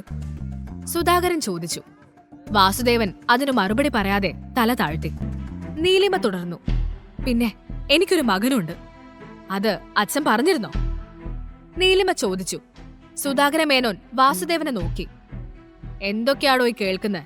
താൻ എന്നോട് എന്തും പറഞ്ഞ് ഇങ്ങോട്ട് വിളിപ്പിച്ചത്? സുധാകര മേനോൻ ചോദിച്ചു. എടോ, അത് പിന്നെ... മതി, ഞാൻ ഇറങ്ങുക. താൻ എന്നെ വിളിച്ചു വരുത്തി മോളുടെ വാലിരിക്കുന്ന മുഴുവൻ കേൾപ്പിച്ചല്ലോ, അത് തന്നെ ധാരാളം. സുധാകരൻ ഇറങ്ങിപ്പോകാൻ തുനിഞ്ഞു. അയ്യോ സുധാകര, നിക്ക്, താൻ പിണങ്ങാതെ. ഞാനല്ലേ തന്നോട് വാക്കു പറഞ്ഞത്? എന്റെ മൂത്തമോൾ തനിക്കുള്ളതാടോ. എത്രയും പെട്ടെന്ന് താനുമായി അവളുടെ വിവാഹം നടക്കും, പോരെ? ഞാനല്ലേ പറയുന്നേ, വാസുദേവൻ പറഞ്ഞു. പെട്ടെന്ന് സദസ്സിന്റെ പിറകിൽ നിന്ന് ഒരു ശബ്ദം കേട്ടു. എന്നാൽ അതൊന്ന് കാണുമല്ലോ മിസ്റ്റർ വാസുദേവൻ. അത് കേട്ട് അഞ്ജലിയും ആദ്യം ഉൾപ്പെടെ എല്ലാവരുടെയും ശ്രദ്ധ ആ ശബ്ദം കേട്ട ദിക്കിലേക്ക് മാറി. അവനെ അവിടെ കണ്ട് നീലിമ അമ്പരന്നു.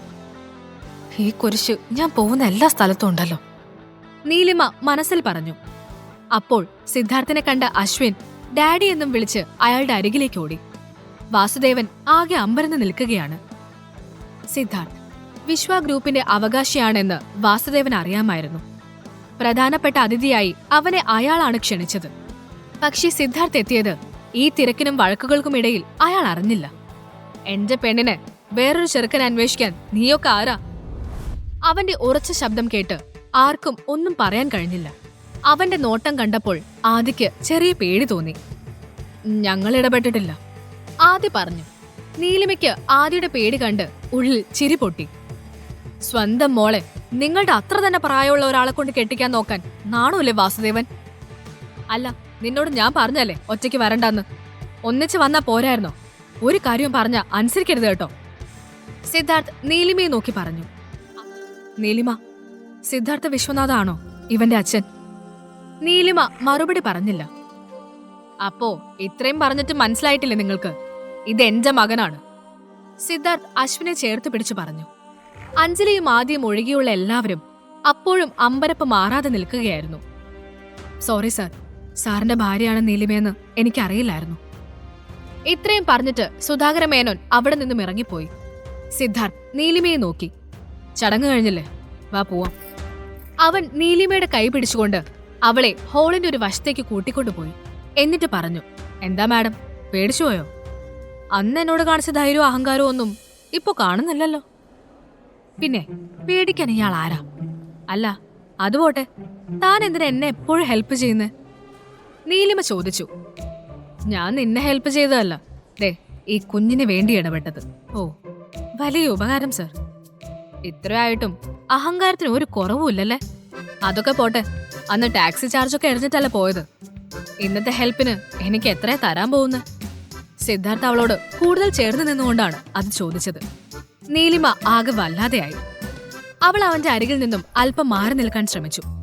അവൾ അശ്വിനെയും കൂട്ടി ഒഴിഞ്ഞൊരു കസേരയിൽ ചെന്നിരുന്നു. ചേച്ചിക്ക് ഒറ്റയ്ക്കിരുന്ന് ബോറടിക്കുന്നുണ്ടാവും അല്ലേ? അഞ്ജലി ചോദിച്ചത് കേട്ട് നീലിമ തിരിഞ്ഞു നോക്കി. അഞ്ജലി അങ്ങോട്ട് വന്നത് അവൾക്ക് ഇഷ്ടപ്പെട്ടിട്ടില്ല. നീ എന്തിനാ ഇങ്ങനെ എന്റെ പിന്നാലെ നടക്കുന്നേ? ഒരു തരത്തിലും സ്വസ്ഥത തരില്ലേ? ചേച്ചി എന്തിനാ എന്നോട് ഇങ്ങനെ ദേഷ്യപ്പെടുന്നേ? ഓ, വലിയ പണക്കാരൻ കൂടെ ഉള്ളത് കൊണ്ടാവുമല്ലേ?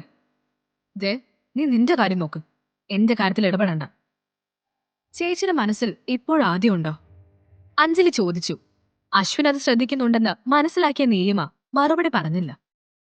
അഞ്ജലി നീലിമയുടെ അരികിലിരുന്നു. എന്നിട്ട് പറഞ്ഞു, ചേച്ചി, ചെറുപ്പം മുതലേ ചേച്ചിക്കെല്ലാം ബെസ്റ്റാ കിട്ടിക്കൊണ്ടിരിക്കുന്നത്. അതാദ്യമായാലും ദേ ഇപ്പോ അയാളായാലും. ആ ഒരു കാര്യത്തിൽ എനിക്ക് നിന്നോട് നല്ല അസൂയുണ്ട്. നീലിമ മിണ്ടിയില്ല. ചേച്ചി എന്താ ഒന്നും പറയാത്തത്? പഴയ കാര്യങ്ങൾ ഓർമ്മ വന്നപ്പോൾ നീലിമ അസ്വസ്ഥയായി. നിനക്കിപ്പോ എന്താ വേണ്ടത്? അവൾ ചോദിച്ചു. എനിക്കൊന്നും വേണ്ട, ചേച്ചി ഹാപ്പി ആയിട്ട് ജീവിക്കുന്ന കണ്ടാ മതി. മതി, നിർത്ത്. എന്താ നിനക്കിപ്പോ പ്രശ്നം? നീലിമ ചോദിച്ചു. പ്രശ്നം ചേച്ചിക്കല്ലേ, എന്നോട് എന്തിനാ എപ്പോഴും ചൂടാവുന്നേ?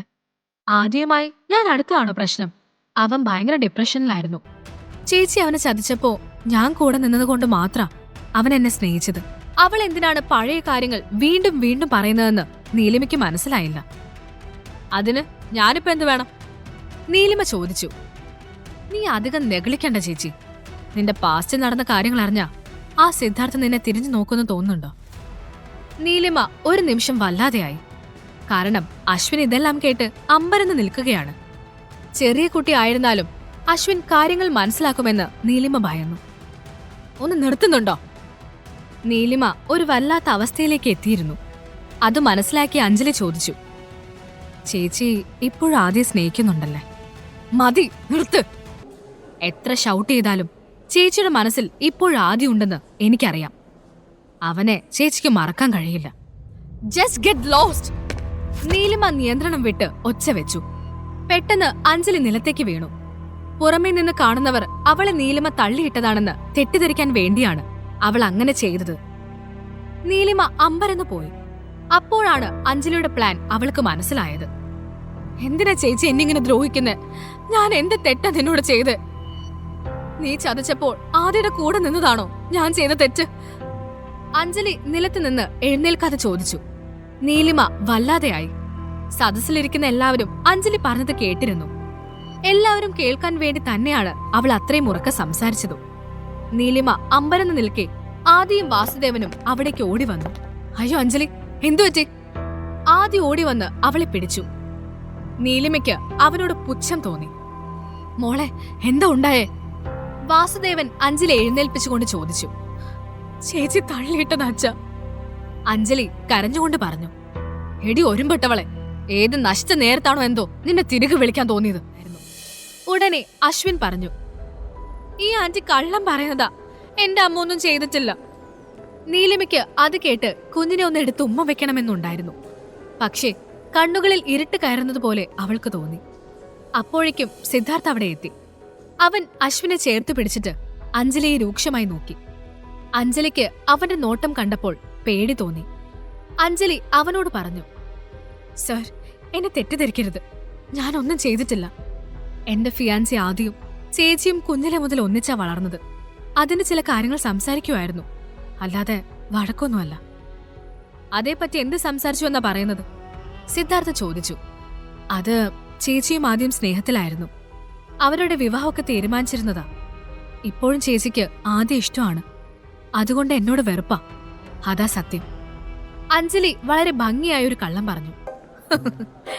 ഇവനാണോ ആദ്യം? കൊള്ളാം. എന്തായാലും ഇവളുടെ പഴയ ചോയ്സ് തീരെ പോരാ. ഇത് കേട്ട് ആകെ ചമ്മിപ്പോയ അഞ്ജലിയെ നോക്കി അവൻ തുടർന്നു. എന്തായാലും ആദ്യ കൃത്യമായി ലോ ലെവലിൽ തന്നെ എത്തിയല്ലോ. ഇപ്പോഴാ ശരിക്കും മെയ്ഡ് ഫോർ ഈച്ച് അതർ ആയത്. സിദ്ധാർത്ഥ് വീണ്ടും ചിരിച്ചു. അഞ്ജലിയും ആദ്യവും നാണിച്ചു തല താഴ്ത്തി. സിദ്ധാർത്ഥ് അത്ര നന്നായി സംസാരിക്കുന്ന ഒരാളാണെന്ന് അവർക്കറിയില്ലായിരുന്നു. സിദ്ധാർത്ഥ് ശബ്ദം താഴ്ത്തി ആദ്യയും അഞ്ജലിയും നോക്കി പറഞ്ഞു, തമാശ വിട്ടിട്ട് ഇനി ഞാനൊരു കാര്യം പറയാം. എപ്പോഴും ഞാൻ ഒരുപോലെ ക്ഷമിച്ചെന്ന് വരില്ല. കുടുംബം അടക്കമില്ലാതാക്കി കളയുന്ന.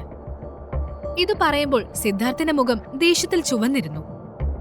അപ്പോഴേക്കും നീലിമയ്ക്ക് തല കറങ്ങാൻ തുടങ്ങി. പെട്ടെന്ന് സിദ്ധാർത്ഥിന്റെ കൈകളിലേക്ക് അവൾ കുഴഞ്ഞു വീണു. ചുറ്റുമുള്ളവർ ഓടിവന്ന് അവളെ താങ്ങിയെടുത്തു. കണ്ണു തുറക്കുമ്പോൾ ഹോസ്പിറ്റലിലായിരുന്നു നീലിമ. ഹാ, നീ എണീറ്റോ? വാസുദേവൻ ചോദിച്ചു. നീലിമ അതിനു മറുപടി പറയാതെ വീണ്ടും അശ്വിനെ വിളിച്ചു. മോനെ അച്ചു. വിളിക്കണ്ട, അവനിവിടെ ഇല്ല. അഞ്ജലിക്കൊപ്പം വീട്ടിലേക്ക് പോയി. വാസുദേവൻ പറഞ്ഞു. എന്തിനാ അവളുടെ കൂടെ എന്റെ മോനെ പറഞ്ഞു വിട്ടത്? നിനക്ക് ബോധം വരുന്നവരെ കുഞ്ഞിനെ ഹോസ്പിറ്റലിൽ നിർത്തേണ്ട കാര്യം എന്താ? അച്ഛന് പെട്ടെന്ന് അശ്വിനോട് എന്തെത്ര സ്നേഹമെന്ന് നീലിമ ആലോചിച്ചു. അയാൾ തുടർന്നു. അവനിങ്ങ് വന്നോളൂ. അല്ല, നീയും സിദ്ധാർത്ഥ വിശ്വയുമായി എന്താ ശരിക്കും ബന്ധം? ഇത് കേട്ടപ്പോൾ അച്ഛൻ എന്തിനാണ് സ്നേഹം നടിച്ചുകൊണ്ട് തന്റെ അരികിലിരിക്കുന്നതെന്ന് നീലിമയ്ക്ക് മനസ്സിലായി. അശ്വിനെ അവർ എന്തു ചെയ്യുമെന്ന് പറയാൻ പറ്റില്ല. സിദ്ധാർത്ഥിനോട് ഇത്തരം കാര്യങ്ങൾ പറയാനുള്ള അടുപ്പവും തനിക്കില്ല. എന്നാ ഈ അവസ്ഥയിൽ പറയാതിരിക്കാനും വയ്യ. അശ്വിൻ ഇപ്പോ തന്നെ അമ്മയെ കാണാതെ പേടിച്ച് കരഞ്ഞു തുടങ്ങിക്കാണും. അവൾ ചിന്തിച്ചു. എന്തായാലും സിദ്ധാർത്ഥിനെ ചെന്ന് കാണാൻ തന്നെ നീലിമ തീരുമാനിച്ചു. ഗൂഗിളിൽ തിരഞ്ഞ് അവൾ വിശ്വ ഗ്രൂപ്പ് ഓഫ് കമ്പനീസിന്റെ ഹെഡ് ഓഫീസ് കണ്ടുപിടിച്ചു. ഹോസ്പിറ്റലിൽ നിന്ന് ഇറങ്ങി നേരെ അവൾ അവിടേക്ക് ചെന്നു. എനിക്ക് മിസ്റ്റർ സിദ്ധാർത്ഥ വിശ്വനാഥനൊന്ന് കാണുമായിരുന്നു, നീലിമ പറഞ്ഞു. അപ്പോയിന്റ്മെന്റ് എടുത്തിട്ടുണ്ടോ? റിസപ്ഷനിസ്റ്റ് ചോദിച്ചു. ഇല്ല, അത്യാവശ്യമാണ്, ഒന്ന് കണ്ടേ പറ്റൂ. നോക്കൂ മാഡം, അപ്പോയിന്റ്മെന്റ് ഇല്ലാതെ എനിക്ക് നിങ്ങൾ അകത്തേക്ക് വിടാൻ പറ്റില്ല. സോറി. വൈകുന്നേരം വരെ അവൾക്ക് ആ ഇരിപ്പ് തുടരേണ്ടി വന്നു. സിദ്ധാർത്ഥ ഓഫീസിൽ നിന്നിറങ്ങി വരുന്നത് കണ്ടപ്പോൾ നീലിമ അവന്റെ അരികിലേക്ക് നടന്നു. പക്ഷേ അവൻ നീലിമയെ ശ്രദ്ധിച്ചില്ല. അവൾ അടുത്ത് ചെന്നപ്പോഴേക്കും സിദ്ധാർത്ഥ് മറ്റൊരു വഴിയിലൂടെ കാറിലേക്ക് കയറിയിരുന്നു. അശ്വിന്റെ മുഖം ഓർത്തപ്പോൾ നീലിമ മറ്റൊന്നും ചിന്തിക്കാതെ സിദ്ധാർത്ഥിന്റെ കാറിന് മുന്നിലേക്ക് ചാടി. ഡ്രൈവർ പെട്ടെന്ന് വണ്ടി ചവിട്ടി നിർത്തി. അയാൾ പറഞ്ഞു, മാഡം, നിങ്ങൾ എന്തായി കാണിക്കുന്നത്? എനിക്ക് സാറിനൊന്ന് കാണണം, അവൾ പറഞ്ഞു. അവളുടെ മുഖം കണ്ടപ്പോൾ തന്നെ എന്തോ അത്യാവശ്യ കാര്യമാണെന്ന് ഡ്രൈവർക്ക് മനസ്സിലായി. പക്ഷേ സിദ്ധാർത്ഥിനോട് ചോദിച്ചാൽ അയാൾ വഴക്ക് പറയും എന്നുറപ്പാണ്. മാഡം, സാറ് കുറച്ച് തിരക്കിലാണ്, നിങ്ങൾ പിന്നെ വരൂ. അയ്യോ, അത് പറ്റില്ല, വളരെ അത്യാവശ്യമാണ്, സാറിനോടൊന്ന് പറയാമോ? ഇത് കേട്ട് ഡ്രൈവർ സിദ്ധാർത്ഥിനെ നോക്കി. ഒന്നും കേൾക്കാത്ത ഭാവത്തിൽ ഇരിക്കുകയാണ് സിദ്ധാർത്ഥ്. ഡ്രൈവർ അവനോട് കാര്യം പറഞ്ഞു. ഞാനിപ്പോ തിരക്കിലാണെന്ന് പറ, അവൻ പറഞ്ഞു. ഡ്രൈവർ തല പുറത്തേക്ക് നീട്ടിയിട്ട് അത് അവളോടും പറഞ്ഞു.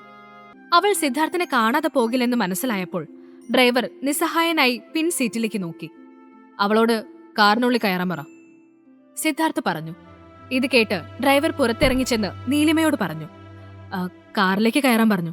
അദ്ദേഹത്തിന് മനസ്സ് മാറുന്നതിന് മുമ്പ് വേഗം കാര്യം പറഞ്ഞിട്ട് പോകും മാഡം, എനിക്കൊരു സഹായം വേണം, അവൾ ഗദ്ഗദത്തോടെ പറഞ്ഞു. ഇത് കേട്ട് സിദ്ധാർത്ഥ് പൊട്ടിച്ചിരിച്ചു. നിനക്ക് സഹായമോ? കൊള്ളാമല്ലോ, ഇങ്ങനൊന്നും ആയിരുന്നില്ലല്ലോ മുൻപ് കണ്ടപ്പോ പറഞ്ഞത്. സോറി സർ, സഹായം ചോദിച്ച് ഞാൻ നിങ്ങളുടെ അടുത്ത് വരാൻ പാടില്ലായിരുന്നു. അവൾ പുറത്തിറങ്ങി ഡോർ അടച്ചു. പെട്ടെന്ന് വെയിലിലേക്ക് ഇറങ്ങിയതുകൊണ്ട് അവൾക്ക് തല കറങ്ങുന്നത് പോലെ തോന്നി. അവൾ വീട്ടിലേക്ക് പോകാൻ തീരുമാനിച്ചു. വീട്ടിലല്ലാതെ അച്ഛൻ മറ്റെവിടെയും അശ്വിനെ പാർപ്പിക്കാൻ സാധ്യതയില്ല എന്നവൾക്ക് തോന്നി. CCTV ദൃശ്യങ്ങളിൽ പെടാതെ നീലിമ അകത്തു കടന്നു. അപ്പോഴാണ് അഞ്ജലിയും ആദിയും അങ്ങോട്ട് വരുന്നത് അവൾ കണ്ടത്. അവർ രണ്ടുപേരും അശ്വിനെ കാണാനായി പോകുകയാണെന്ന് മനസ്സിലാക്കിയ നീലിമ അവർക്കൊപ്പം പോകുവാൻ തീരുമാനിച്ചു. അശ്വിനെ ഒളിപ്പിച്ച സ്ഥലം കണ്ടുപിടിക്കാൻ അതേയുള്ളൂ ഇനിയൊരു മാർഗം. അഞ്ജലിയും ആദിയും ഉടനെ വീട്ടിൽ നിന്നിറങ്ങി. പിന്നാലെ അവർ കാണാതെ നീലിമയും. ആദിയുടെ കാർ ഒരു സ്റ്റാർ ഹോട്ടലിലേക്ക് കയറി പോകുന്നത് ഓട്ടോയിലിരുന്ന നീലിമ കണ്ടു. അവൾ അവർക്ക് പിന്നാലെ ചെന്നു. അപ്പോഴേക്കും അഞ്ജലിയും ആദിയും ഹോട്ടലിന്റെ അകത്തേക്ക് കയറിയിരുന്നു. നീലിമ അവരുടെ പിറകെ പോവാൻ ശ്രമിച്ചപ്പോൾ റിസപ്ഷനിസ്റ്റ് അവളെ തടഞ്ഞു. ഞാൻ ഒരാൾ കാണാൻ വന്നതാണ്, നീലിമ പറഞ്ഞു. എന്നാ ആളുടെ പേര് പറയൂ. റിസപ്ഷനിസ്റ്റ് വിടാനുള്ള ഭാവമില്ല. പെട്ടെന്ന് അവൾക്കൊരു ബുദ്ധി തോന്നി. നീലിമ എഴുന്നേറ്റ് നേരെ ചെന്ന് റിസപ്ഷനിസ്റ്റിനെ കണ്ടു. ഹലോ, ഞാൻ വന്നത് ഒരു ജോലിക്കാരെ സംസാരിക്കാൻ നിങ്ങളുടെ സൂപ്പർവൈസറെ കാണാനാണ്, നീലിമ പറഞ്ഞു. റിസപ്ഷനിസ്റ്റ് അത് വിശ്വസിച്ചു. അവർ വിളിച്ചു പറഞ്ഞപ്പോൾ സൂപ്പർവൈസർ നീലിമയെ അകത്തേക്ക് വിളിപ്പിച്ചു. അവൾ ആകാംക്ഷയോടെ അകത്തേക്ക് നടന്നു. കുട്ടി, നിനക്ക് പറ്റിയ ജോലിയല്ല ഇത്, സൂപ്പർവൈസർ നീലിമയോട് പറഞ്ഞു. എനിക്ക് പറ്റും സർ, ട്രസ്റ്റ് മീ, നീലിമ പറഞ്ഞു. അവളുടെ മുഖം ക്ഷീണം കൊണ്ട് വിളറിയിരുന്നു. അയാൾക്ക് അവളോട് സഹതാപം തോന്നി. പക്ഷേ അവളുടെ വേഷം കണ്ടാൽ വെയിറ്റർ ജോലി അന്വേഷിച്ചു വന്ന ഒരാളായി തോന്നുന്നില്ലായിരുന്നു. എങ്കിലും സൂപ്പർവൈസർ അവളോട് പറ്റില്ലെന്ന് പറഞ്ഞില്ല. ശരി, എങ്കിലൊരു കാര്യം ചെയ്യൂ. കുട്ടി നാളെ മുതൽ ജോലിക്ക് വന്നോളൂ, നമുക്ക് നോക്കാം. എനിക്ക് ഈ ഹോട്ടലൊന്ന് ചുറ്റിക്കണ്ടാ കൊള്ളാവുന്നുണ്ട്, നീലിമ ചോദിച്ചു. അശ്വിൻ ഏതു മുറിയിലാണെന്നറിയാൻ ഹോട്ടൽ മൊത്തം തിരഞ്ഞു പറ്റൂ എന്നവൾക്കറിയാമായിരുന്നു. സൂപ്പർവൈസർ അത് കേട്ട് എന്തോ ആലോചിച്ചു നിന്നു. ചോദിച്ചത് അബദ്ധമായി പോയെന്ന് നീലിമയ്ക്ക് തോന്നി. അത് പിന്നെ സർ, എല്ലാം ഒന്ന് ചുറ്റിക്കണ്ട നാളെ ജോലിക്ക് കയറുമ്പോൾ കുറച്ചുകൂടെ എളുപ്പമാവും, അതുകൊണ്ടാ, നീലിമ പറഞ്ഞു. ജോലിയോടുള്ള അവളുടെ ആത്മാർത്ഥത കണ്ട് സൂപ്പർവൈസർക്ക് സന്തോഷം തോന്നി. ഹോട്ടലിലെ ജോലിക്കാരിയായ മറ്റൊരു പെൺകുട്ടിയെ അരികിലേക്ക് വിളിച്ച് അയാൾ നീലിമയെ പരിചയപ്പെടുത്തി. സാന്ദ്ര, ഇത് നീലിമ, പുതിയതായി ജോലിക്ക് വന്നതാണ്. കാര്യങ്ങളൊക്കെ ഒന്ന് പറഞ്ഞു കൊടുക്ക്, സൂപ്പർവൈസർ പറഞ്ഞു. ഓക്കെ സർ, സാന്ദ്ര പറഞ്ഞു. നീലിമയെ നോക്കി സാന്ദ്ര ചിരിച്ചു. സാന്ദ്രയുടെ ഒപ്പം നീലിമ കയറിപ്പോകുന്നത് സിദ്ധാർത്ഥ് കണ്ടിരുന്നു. അവൾ തന്നെ കാണാനും വീണ്ടും എന്തെങ്കിലും സഹായം ചോദിക്കാനും വേണ്ടിയാകും അവിടേക്ക് വന്നതെന്ന് അവൻ ചിന്തിച്ചു. അതെ, CCTV ഒക്കെയുള്ള കൺട്രോൾ റൂം എവിടെയാ? നീലിമ പെട്ടെന്ന് ചോദിച്ചു. എന്തിനാ കുട്ടിക്ക് അത്? അല്ലടോ, ഇപ്പോ എന്തെങ്കിലും പ്രശ്നമുണ്ടായാൽ അവിടെയല്ലേ എല്ലാവരും പോകുന്നേ, അപ്പോ അതല്ല ആദ്യം കാണേണ്ടത്, നീലിമ ചോദിച്ചു. സംശയത്തോടെ അവളെ ഒന്ന് നോക്കിയെങ്കിലും സാന്ദ്ര കൺട്രോൾ റൂം എവിടെയാണെന്ന് അവൾക്ക് പറഞ്ഞുകൊടുത്തു. അവിടെ ഒരു മുറിക്ക് മുന്നിൽ മാത്രം 2 ബോഡിഗാർഡ് കാവൽ നിൽക്കുന്നതായി അവൾ കണ്ടു. ഉറപ്പായും അശ്വിൻ അതിലുണ്ടാവും. ആ മുറിയിൽ കയറാൻ എന്താ വഴി? നീലിമ ചിന്തിച്ചു. അപ്പോഴാണ് ഒരു വെയിറ്റർ ട്രോളിയുമായി ആ മുറിയിലേക്ക് പോകാൻ ഭാവിക്കുന്നത് അവൾ കണ്ടത്. അവൾ അയാളുടെ അടുത്തേക്ക് ഓടിച്ചെന്നു. എന്നിട്ട് പറഞ്ഞു, ചേട്ടാ, ഞാൻ ന്യൂ ജോയിനിയാണ്. നിങ്ങൾ വളരെ ക്ഷീണിച്ചല്ലോ, ഇത്തിരി നേരം റെസ്റ്റ് എടുത്തോളൂ, ഇത് ഞാൻ കൊണ്ടുകൊടുക്കാം, നീലിമ പറഞ്ഞു. അത് കേട്ട് അയാൾ അവളെ ഒന്ന് നോക്കി. അവളുടെ വെയിറ്റർ വേഷം കണ്ടപ്പോൾ അയാൾ മറുത്തു പറഞ്ഞില്ല. അവൾ ഉടനെ ആഹാരം നിറച്ച ട്രോളിയും തള്ളിക്കൊണ്ട് ബോഡി ഗാർഡ്സിന് അരികിലേക്ക് നടന്നു. ചെക്കിങ്ങിന് ശേഷം അവൾ മുറിയിലേക്ക് കയറി. മുറിയിൽ വെളിച്ചമില്ലായിരുന്നു. നീലിമ ചെന്ന് ലൈറ്റ് ഇട്ടു. അവിടെയെല്ലാം തിരഞ്ഞിട്ടും അവൾക്ക് മകനെ കണ്ടെത്താൻ കഴിഞ്ഞില്ല. ഇനിയിപ്പോ എന്താ ചെയ്യാ? ഇവരെവിടെയാണോ എന്റെ കുഞ്ഞിനെ ഒളിപ്പിച്ചിരിക്കുന്നത്? നീലിമ ചിന്തിച്ചു. എല്ലായിടത്തും ഒന്നുകൂടെ തിരഞ്ഞ ശേഷം നിരാശയോടെ നീലിമ അവിടെ നിന്നും മടങ്ങാൻ ശ്രമിച്ചു. അപ്പോഴാണ് കുളിമുറിയിൽ നിന്നും ആരോ കുളിക്കുന്ന ശബ്ദം അവൾ കേട്ടത്. ഉള്ളിൽ ഒരു പുരുഷനാണെന്ന് അവൾക്ക് മനസ്സിലായി. അയാൾ തന്നെ കാണുന്നതിന് മുൻപ് പുറത്തിറങ്ങാൻ അവൾ ശ്രമിച്ചു. പക്ഷേ പെട്ടെന്ന് അവളുടെ കൈ തട്ടി മേശപ്പുറത്തിരുന്ന ഫ്ലവർ വേസ് നിലത്ത് വീണുടഞ്ഞു. കുളിച്ചുകൊണ്ടിരുന്ന സിദ്ധാർത്ഥ് ഈ ശബ്ദം കേട്ട് ടവലെടുത്ത് പുതച്ച് പുറത്തേക്ക് ഇറങ്ങി വന്നു. സിദ്ധാർത്ഥിനെ കണ്ട് നീലിമ അമ്പരന്ന് പോയി. എന്റെ ദേവി, പിന്നെ ഞാൻ ഈ കാലന്റെ കയ്യിലാണല്ലോ വന്ന് പെട്ടത്, നീലിമ മനസ്സിൽ പറഞ്ഞു. നിലത്ത് വീണ് കിടക്കുന്ന നീലിമയെ സിദ്ധാർത്ഥ് കണ്ടു. അവൾ തന്നെ തേടി ആ മുറിയിലേക്ക് വന്നത് സിദ്ധാർത്ഥിന് തീരെ ഇഷ്ടമായില്ല. അവൻ അവളെ രൂക്ഷമായി നോക്കി. നീലിമയ്ക്ക് വല്ലാത്ത പേടി തോന്നി. അശ്വിനെ അവർ എന്തു ചെയ്യുമെന്ന് പറയാൻ പറ്റില്ല. സിദ്ധാർത്ഥിനോട് ഇത്തരം കാര്യങ്ങൾ പറയാനുള്ള അടുപ്പവും തനിക്കില്ല. എന്നാ ഈ അവസ്ഥയിൽ പറയാതിരിക്കാനും വയ്യ. അശ്വിൻ ഇപ്പോ തന്നെ അമ്മയെ കാണാതെ പേടിച്ച് കരഞ്ഞു തുടങ്ങിക്കാണും. അവൾ ചിന്തിച്ചു. എന്തായാലും സിദ്ധാർത്ഥിനെ ചെന്ന് കാണാൻ തന്നെ നീലിമ തീരുമാനിച്ചു. ഗൂഗിളിൽ തിരഞ്ഞ് അവൾ വിശ്വ ഗ്രൂപ്പ് ഓഫ് കമ്പനീസിന്റെ ഹെഡ് ഓഫീസ് കണ്ടുപിടിച്ചു. ഹോസ്പിറ്റലിൽ നിന്ന് ഇറങ്ങി നേരെ അവൾ അവിടേക്ക് ചെന്നു. എനിക്ക് മിസ്റ്റർ സിദ്ധാർത്ഥ് വിശ്വനാഥനൊന്ന് കാണണമായിരുന്നു, നീലിമ പറഞ്ഞു. അപ്പോയിന്റ്മെന്റ് എടുത്തിട്ടുണ്ടോ? റിസപ്ഷനിസ്റ്റ് ചോദിച്ചു. ഇല്ല, അത്യാവശ്യമാണ്, ഒന്ന് കണ്ടേ പറ്റൂ. നോക്കൂ മാഡം, അപ്പോയിന്റ്മെന്റ് ഇല്ലാതെ എനിക്ക് നിങ്ങൾ അകത്തേക്ക് വിടാൻ പറ്റില്ല, സോറി. വൈകുന്നേരം വരെ അവൾക്ക് ആ ഇരിപ്പ് തുടരേണ്ടി വന്നു. സിദ്ധാർത്ഥ് ഓഫീസിൽ നിന്നിറങ്ങി വരുന്നത് കണ്ടപ്പോൾ നീലിമ അവന്റെ അരികിലേക്ക് നടന്നു. പക്ഷേ അവൻ നീലിമയെ ശ്രദ്ധിച്ചില്ല. അവൾ അടുത്ത് ചെന്നപ്പോഴേക്കും സിദ്ധാർത്ഥ് മറ്റൊരു വഴിയിലൂടെ കാറിലേക്ക് കയറിയിരുന്നു. അശ്വിന്റെ മുഖം ഓർത്തപ്പോൾ നീലിമ മറ്റൊന്നും ചിന്തിക്കാതെ സിദ്ധാർത്ഥിന്റെ കാറിന് മുന്നിലേക്ക് ചാടി. ഡ്രൈവർ പെട്ടെന്ന് വണ്ടി ചവിട്ടി നിർത്തി. അയാൾ പറഞ്ഞു, മാഡം, നിങ്ങൾ എന്തേ കാണിക്കുന്നത്? എനിക്ക് സാറിനൊന്ന് കാണണം, അവൾ പറഞ്ഞു. അവളുടെ മുഖം കണ്ടപ്പോൾ തന്നെ എന്തോ അത്യാവശ്യ കാര്യമാണെന്ന് ഡ്രൈവർക്ക് മനസ്സിലായി. പക്ഷേ സിദ്ധാർത്ഥിനോട് ചോദിച്ചാൽ അയാൾ വഴക്ക് പറയും എന്നുറപ്പാണ്. മാഡം, സാറ് കുറച്ച് തിരക്കിലാണ്, നിങ്ങൾ പിന്നെ വരൂ. അയ്യോ, അത് പറ്റില്ല, വളരെ അത്യാവശ്യമാണ്, സാറിനോടൊന്ന് പറയാമോ? ഇത് കേട്ട് ഡ്രൈവർ സിദ്ധാർത്ഥിനെ നോക്കി. ഒന്നും കേൾക്കാത്ത ഭാവത്തിൽ ഇരിക്കുകയാണ് സിദ്ധാർത്ഥ്. ഡ്രൈവർ അവനോട് കാര്യം പറഞ്ഞു. ഞാനിപ്പോ തിരക്കിലാണെന്ന് പറ, അവൻ പറഞ്ഞു. ഡ്രൈവർ തല പുറത്തേക്ക് നീട്ടിയിട്ട് അത് അവളോടും പറഞ്ഞു. അവൾ സിദ്ധാർത്ഥിനെ കാണാതെ പോകില്ലെന്ന് മനസ്സിലായപ്പോൾ ഡ്രൈവർ നിസ്സഹായനായി പിൻ സീറ്റിലേക്ക് നോക്കി. അവളോട് കാറിനുള്ളിൽ കയറാൻ പറ, സിദ്ധാർത്ഥ് പറഞ്ഞു. ഇത് കേട്ട് ഡ്രൈവർ പുറത്തിറങ്ങി ചെന്ന് നീലിമയോട് പറഞ്ഞു. കാറിലേക്ക് കയറാൻ പറഞ്ഞു. അദ്ദേഹത്തിന് മനസ്സ് മാറുന്നതിന് മുമ്പ് വേഗം കാര്യം പറഞ്ഞിട്ട് പോകും മാഡം, എനിക്കൊരു സഹായം വേണം, അവൾ ഗദ്ഗദത്തോടെ പറഞ്ഞു. ഇത് കേട്ട് സിദ്ധാർത്ഥ് പൊട്ടിച്ചിരിച്ചു. നിനക്ക് സഹായമോ? കൊള്ളാമല്ലോ, ഇങ്ങനൊന്നും ആയിരുന്നില്ലല്ലോ മുൻപ് കണ്ടപ്പോ പറഞ്ഞത്. സോറി സർ, സഹായം ചോദിച്ച് ഞാൻ നിങ്ങളുടെ അടുത്ത് വരാൻ പാടില്ലായിരുന്നു. അവൾ പുറത്തിറങ്ങി ഡോർ അടച്ചു. പെട്ടെന്ന് വെയിലിലേക്ക് ഇറങ്ങിയതുകൊണ്ട് അവൾക്ക് തല കറങ്ങുന്നത് പോലെ തോന്നി. അവൾ വീട്ടിലേക്ക് പോകാൻ തീരുമാനിച്ചു. വീട്ടിലല്ലാതെ അച്ഛൻ മറ്റെവിടെയും അശ്വിനെ പാർപ്പിക്കാൻ സാധ്യതയില്ല എന്നവൾക്ക് തോന്നി. CCTV ദൃശ്യങ്ങളിൽ പെടാതെ നീലിമ അകത്ത് കടന്നു. അപ്പോഴാണ് അഞ്ജലിയും ആദിയും അങ്ങോട്ട് വരുന്നത് അവൾ കണ്ടത്. അവർ രണ്ടുപേരും അശ്വിനെ കാണാനായി പോകുകയാണെന്ന് മനസ്സിലാക്കിയ നീലിമ അവർക്കൊപ്പം പോകുവാൻ തീരുമാനിച്ചു. അശ്വിനെ ഒളിപ്പിച്ച സ്ഥലം കണ്ടുപിടിക്കാൻ അതേയുള്ളൂ ഇനിയൊരു മാർഗം. അഞ്ജലിയും ആദിയും ഉടനെ വീട്ടിൽ നിന്നിറങ്ങി. പിന്നാലെ അവർ കാണാതെ നീലിമയും. ആദിയുടെ കാർ ഒരു സ്റ്റാർ ഹോട്ടലിലേക്ക് കയറി പോകുന്നത് ഓട്ടോയിലിരുന്ന നീലിമ കണ്ടു. അവൾ അവർക്ക് പിന്നാലെ ചെന്നു. അപ്പോഴേക്കും അഞ്ജലിയും ആദിയും ഹോട്ടലിന്റെ അകത്തേക്ക് കയറിയിരുന്നു. നീലിമ അവരുടെ പിറകെ പോവാൻ ശ്രമിച്ചപ്പോൾ റിസപ്ഷനിസ്റ്റ് അവളെ തടഞ്ഞു. ഞാൻ ഒരാൾ കാണാൻ വന്നതാണ്, നീലിമ പറഞ്ഞു.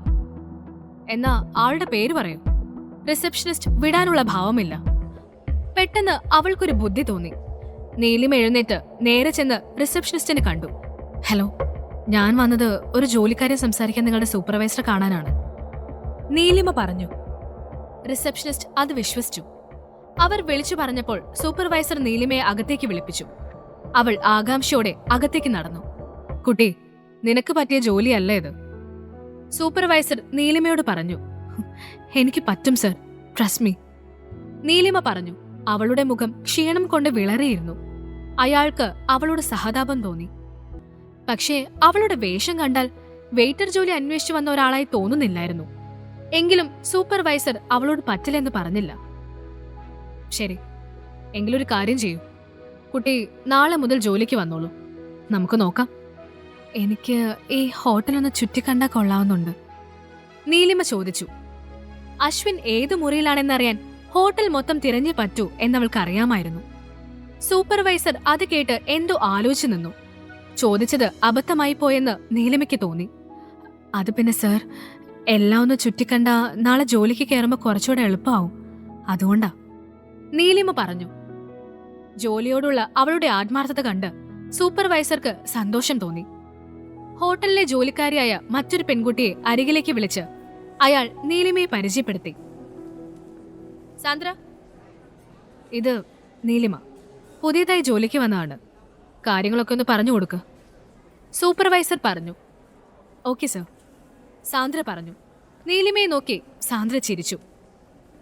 സാന്ദ്രയുടെ ഒപ്പം നീലിമ കയറി പോകുന്നത് സിദ്ധാർത്ഥ് കണ്ടിരുന്നു. അവൾ തന്നെ കാണാനും വീണ്ടും എന്തെങ്കിലും സഹായം ചോദിക്കാനും വേണ്ടിയാകും അവിടേക്ക് വന്നതെന്ന് അവൻ ചിന്തിച്ചു. അതെ, CCTV ഒക്കെയുള്ള കൺട്രോൾ റൂം എവിടെയാ? നീലിമ പെട്ടെന്ന് ചോദിച്ചു.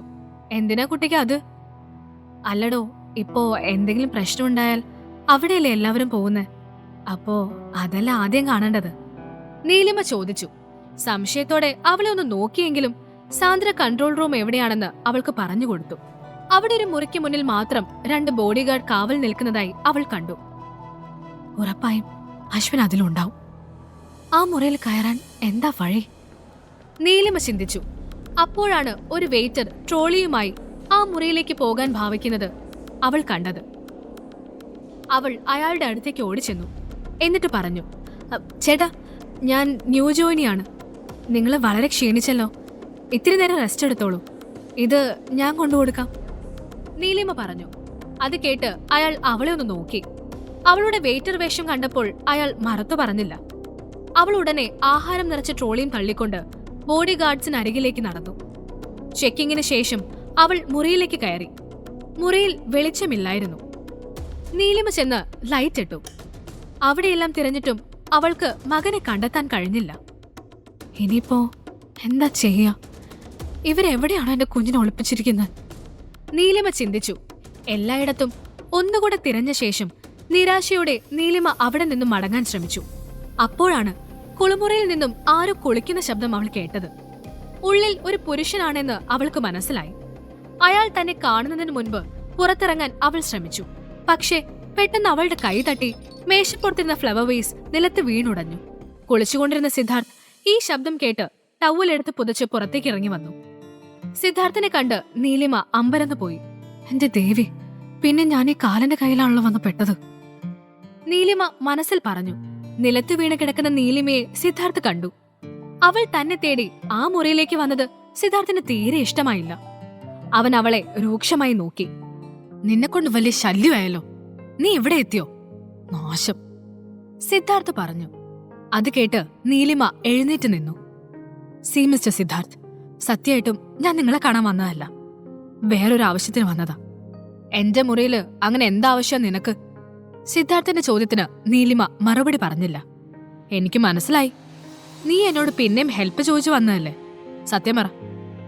അല്ല, സത്യം. നോക്കൂ സിദ്ധാർത്ഥ്, ഞാൻ നിങ്ങളെ തേടി വന്നതല്ല. എന്റെ മോൻ ഈ മുറിയിൽ കാണുന്ന വിചാരിച്ച് അവൻ അന്വേഷിച്ചു വന്നതാ. വന്നപ്പോ അവനില്ലെന്ന് മനസ്സിലായി. തിരിച്ചു പോകുന്ന വഴി ഈ ഫ്ലവർ വേസ് കൈതട്ടി നിലത്തു വീണു. അത്രയാണ് സംഭവിച്ച്, നീലിമ പറഞ്ഞു. നീലിമ പുറത്തെ കോറിഡോറിലെത്തി. അപ്പോൾ അതിലൂടെ സാന്ദ്ര വരുന്നുണ്ടായിരുന്നു. പിന്നെ ഇത് VIP ഏരിയ ആണ്. ഇവിടെ ഇങ്ങനെ ഓടിപ്പാഞ്ഞ് നടക്കാൻ പാടില്ല. താൻ വാ, കുറെ സ്ഥലം ഇനിയും കാണാനുണ്ട്. നീലിമ അത് കേട്ട് സാന്ദ്രയുടെ ഒപ്പം നടന്നു. അപ്പോൾ മുറിയിൽ തന്റെ ബോഡി ഗാർഡുമായി സംസാരിക്കുകയായിരുന്നു സിദ്ധാർത്ഥ്. അവൾ എങ്ങനെ മുറിയിൽ കയറി? സർ, ആ കുട്ടി ഇവിടുത്തെ സ്റ്റാഫാണ്. ഇന്ന് ജോലിക്ക് ചേർന്നതാ. അതാ ഞങ്ങൾ അകത്തേക്ക് വിട്ടത്. ബോഡി ഗാർഡിൽ ഒരാൾ പറഞ്ഞു. ജോലിക്കോ? നിങ്ങള് ശരിക്കും അന്വേഷിച്ചോ? യെസ് സർ, ശരിക്കും അന്വേഷിച്ചതാ. ആ കുട്ടി ജോലിക്ക് വന്നതാണ്, ബോഡി ഗാർഡ് ഉറപ്പിച്ചു പറഞ്ഞു. അത് കേട്ട് സിദ്ധാർത്ഥ് ഒരു നിമിഷം ചിന്തിച്ചു. കുഞ്ഞിനെ അന്വേഷിച്ചു വന്നു എന്നാണ് തന്നോട് പറഞ്ഞത്. അപ്പോൾ അവൾ വീണ്ടും കള്ളം പറഞ്ഞിരിക്കുന്നു. അവരുടെ അടുത്തുള്ള മുറിയിൽ നിന്ന് ആരൊക്കെയോ ഉച്ചത്തിൽ സംസാരിക്കുന്ന ശബ്ദം കേൾക്കുന്നുണ്ടായിരുന്നു. സിദ്ധാർത്ഥിന് അങ്ങനെ ബഹളം കേൾക്കുന്നത് ഇഷ്ടമല്ല. അവന് ദേഷ്യം വരാൻ തുടങ്ങി. ഇത് മാനേഴ്സ് ഇല്ലാത്ത ടീം. ആരാണെന്ന് പോയി നോക്ക്, സിദ്ധാർത്ഥ് ദേഷ്യത്തിൽ പറഞ്ഞു. ശരി സർ. ബോഡിഗാർഡ് പുറത്തേക്ക് ചെന്നിട്ട് ശബ്ദം കേട്ട മുറിയുടെ വാതിൽ തട്ടി. അപ്പോൾ അകത്തു നിന്നും ഒരാൾ ഇറങ്ങി വന്നു. എന്തൊരു ശബ്ദമാണത്? അടുത്തുള്ള മുറിയിലൊക്കെ ആളുകളുണ്ടെന്നറിയില്ലേ? ഒരല്പം മാനേഴ്സ് കാണിച്ചൂടെ? ബോഡിഗാർഡ് ചോദിച്ചു. ക്ഷമിക്കണം, ഞങ്ങളുടെ കൂടെ ഒരു ചെറിയ പയ്യനുണ്ട്. അവൻ ഈ മാനേഴ്സ് ഒന്നും അറിയില്ലല്ലോ, അതാ. ഇനി ഉണ്ടാവില്ല. ഗുണ്ടയെ പോലെ തോന്നിക്കുന്ന അയാൾ പറഞ്ഞു. ബോഡിഗാർഡ് കൂടുതലൊന്നും സംസാരിക്കാതെ സിദ്ധാർത്ഥിന്റെ അരികിലേക്ക് തിരിച്ചു വന്നു. അത് അവരുടെ കൂടെയുള്ള ഒരു കൊച്ചുകുട്ടി കരയുന്നതാ സർ. അതെന്താ കുട്ടി കരയുന്നത്? അവരുടെ കൂടെ സ്ത്രീകൾ ആരുമില്ലേ? ഇല്ലെന്ന് തോന്നുന്നു, ബോഡിഗാർഡ് പറഞ്ഞു. പെട്ടെന്ന് നീലിമ മകനെ കാണാനില്ലെന്ന് പറഞ്ഞ കാര്യം സിദ്ധാർത്ഥിന് ഓർമ്മ വന്നു. അവൾ പറഞ്ഞത് സത്യമാണെങ്കിൽ ആ മുറിയിലുള്ളത് അവളുടെ മകനായിരിക്കണം. അവിടെ ചെന്ന് നോക്കാൻ തന്നെ സിദ്ധാർത്ഥ് തീരുമാനിച്ചു. ഉടനെ അവൻ മുറിയിൽ നിന്നിറങ്ങി. എന്നിട്ട് അടുത്ത മുറിയുടെ വാതിൽ തട്ടി. അപ്പോൾ വീണ്ടും അതേ ആൾ വന്ന് വാതിൽ തുറന്നു. ആ കുട്ടി എന്തിനാ കരയുന്നത്? അതിന്റെ അമ്മ കൂടെയല്ലേ? സിദ്ധാർത്ഥ് ചോദിച്ചു. കുട്ടികളാവുമ്പോ കരയും, ഇതൊക്കെ ചോദിക്കാൻ നിങ്ങളാരാ? സിദ്ധാർത്ഥ് അയാളെ പിന്നിലേക്ക് പിടിച്ചു തള്ളി. അയാൾ പിന്നിലേക്ക് വീണപ്പോൾ വാതിൽ മലർക്കെ തുറന്നു. ആ മുറിയിൽ ഗുണ്ടകളെന്ന് തോന്നിപ്പിക്കുന്ന ഒന്നിലധികം പുരുഷന്മാർ ഉണ്ടായിരുന്നു. അവരുടെ ഇടയിൽ കരഞ്ഞുകൊണ്ടിരിക്കുന്ന അശ്വിനെ അയാൾ കണ്ടു. ഒരാൾ അശ്വിന്റെ വായ പൊത്തിപ്പിടിച്ചിട്ടുണ്ട്. അപരിചിതനായ ഒരാൾ മുറിയിലേക്ക് കടന്നു വന്നത് കണ്ട് അയാൾ പെട്ടെന്ന് കൈയെടുത്തു. കുഞ്ഞിനെ അവർ ഉപദ്രവിക്കുന്നുവെന്ന് കണ്ടപ്പോൾ സിദ്ധാർത്ഥിന്റെ രക്തം തിളച്ചു. അവൻ അകത്തേക്ക് ഓടിച്ചെന്ന് അയാളുടെ നെഞ്ചിൽ ആഞ്ഞു ചവിട്ടി. ഗുണ്ട പിടിവിട്ട് നിലത്തേക്ക് വീണു. അശ്വിൻ അവശനായിരുന്നു. അവൻ ഡാഡി എന്ന് വിളിച്ചു കരഞ്ഞു.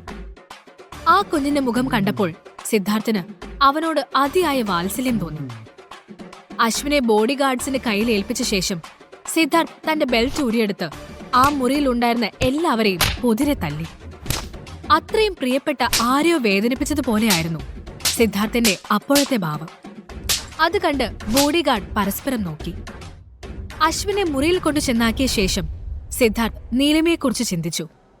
അവൾ പറഞ്ഞ കാര്യം വിശ്വസിച്ചിരുന്നുവെങ്കിൽ കുഞ്ഞിനെ നേരത്തെ തന്നെ രക്ഷിക്കാമായിരുന്നുവെന്ന് അവന് തോന്നി. അശ്വിൻ, അവരെന്തിനാ മോനെ ഇവിടെ കൊണ്ടുവന്നത്? സിദ്ധാർത്ഥ് ചോദിച്ചു. അത് അവരില്ലേ ഡാഡി, അമ്മ തള്ളിയിട്ടെന്ന് പറഞ്ഞ ആ ആന്റി ഇല്ലേ, അവരെന്നെ ഇവിടെ കൊണ്ടുവന്ന് പൂട്ടിയിട്ടത്. ഡാഡി, അവരെ ഒന്നും കണ്ടിട്ട് ഞാൻ പേടിച്ചില്ല. അതെന്താണെന്നറിയോ? ഡാഡി എന്നെ കൂട്ടിക്കൊണ്ടു പോവാൻ വരുമെന്ന് എനിക്കറിയായിരുന്നു. അശ്വിൻ കൊഞ്ചലോടെ പറഞ്ഞു. അത് കേട്ട് സിദ്ധാർത്ഥ് അവനെ നോക്കി ചിരിച്ചു. അവർക്ക് എന്നെ അമ്മ ഇഷ്ടമല്ല, അതുകൊണ്ട് അങ്ങനെയൊക്കെ ചെയ്യുന്ന. ഗ്രാൻഡ്പ അമ്മ എപ്പോഴും വഴക്കു പറയും. അത് കേട്ട് നീലിമയുടെ അവസ്ഥ ഏകദേശം സിദ്ധാർത്ഥിന് മനസ്സിലായി. സാരമില്ല, നിനക്ക് അമ്മയുടെ നമ്പർ അറിയില്ലേ? എന്നാ ഇതില് വിളിച്ച് നിന്നെ കൊണ്ടുപോവാൻ വരാൻ പറ. അശ്വിൻ അത് കേട്ട് താല്പര്യമില്ലാത്ത മട്ടിൽ ഫോൺ എടുത്ത് നമ്പർ ഡയൽ ചെയ്തു. പക്ഷേ കോള് കണക്റ്റ് ആയില്ല. അതോടെ അശ്വിൻ ആകെ സങ്കടത്തിലായി. അമ്മയെ ഫോണിൽ കിട്ടുന്നില്ല ഡാഡി, എനിക്ക് എന്റെ അമ്മയെ കാണണം, അശ്വിൻ വിതുമ്പിക്കൊണ്ട് പറഞ്ഞു. സിദ്ധാർത്ഥിന് ദേഷ്യം വരുന്നുണ്ടായിരുന്നു. പക്ഷേ ഒരു കുഞ്ഞു കുട്ടിയോട് ദേഷ്യപ്പെടുന്നത് എങ്ങനെയാ? ശബ്ദമുയർത്തി എന്തെങ്കിലും പറഞ്ഞാൽ പോലും അവന്റെ കരച്ചിൽ കൂടുകയുള്ളൂവെന്ന് സിദ്ധാർത്ഥിന് തോന്നി. അവന് ശരിക്കും അമ്മയെ മിസ് ചെയ്യുന്നുണ്ടായിരുന്നു. അത് കണ്ട് സിദ്ധാർത്ഥ് അശ്വിനെ സമാധാനിപ്പിക്കാൻ ശ്രമിച്ചു. അച്ചു. ആദ്യമായാണ് അവൻ അശ്വിനെ അത്ര സ്നേഹത്തോടെ വിളിക്കുന്നത്. അശ്വിൻ അത് കേട്ട് അവനെ നോക്കി. ആ കുഞ്ഞു കണ്ണുകൾ നിറഞ്ഞിട്ടുണ്ടായിരുന്നു. സിദ്ധാർത്ഥ് അവന്റെ കണ്ണുനീർ തുടച്ചു കൊടുത്തു. എന്നിട്ട് പറഞ്ഞു, മോൻ പേടിക്കണ്ട, ചിലപ്പോ അമ്മയുടെ ഫോണിന് എന്തെങ്കിലും ഇഷ്യൂ കാണും.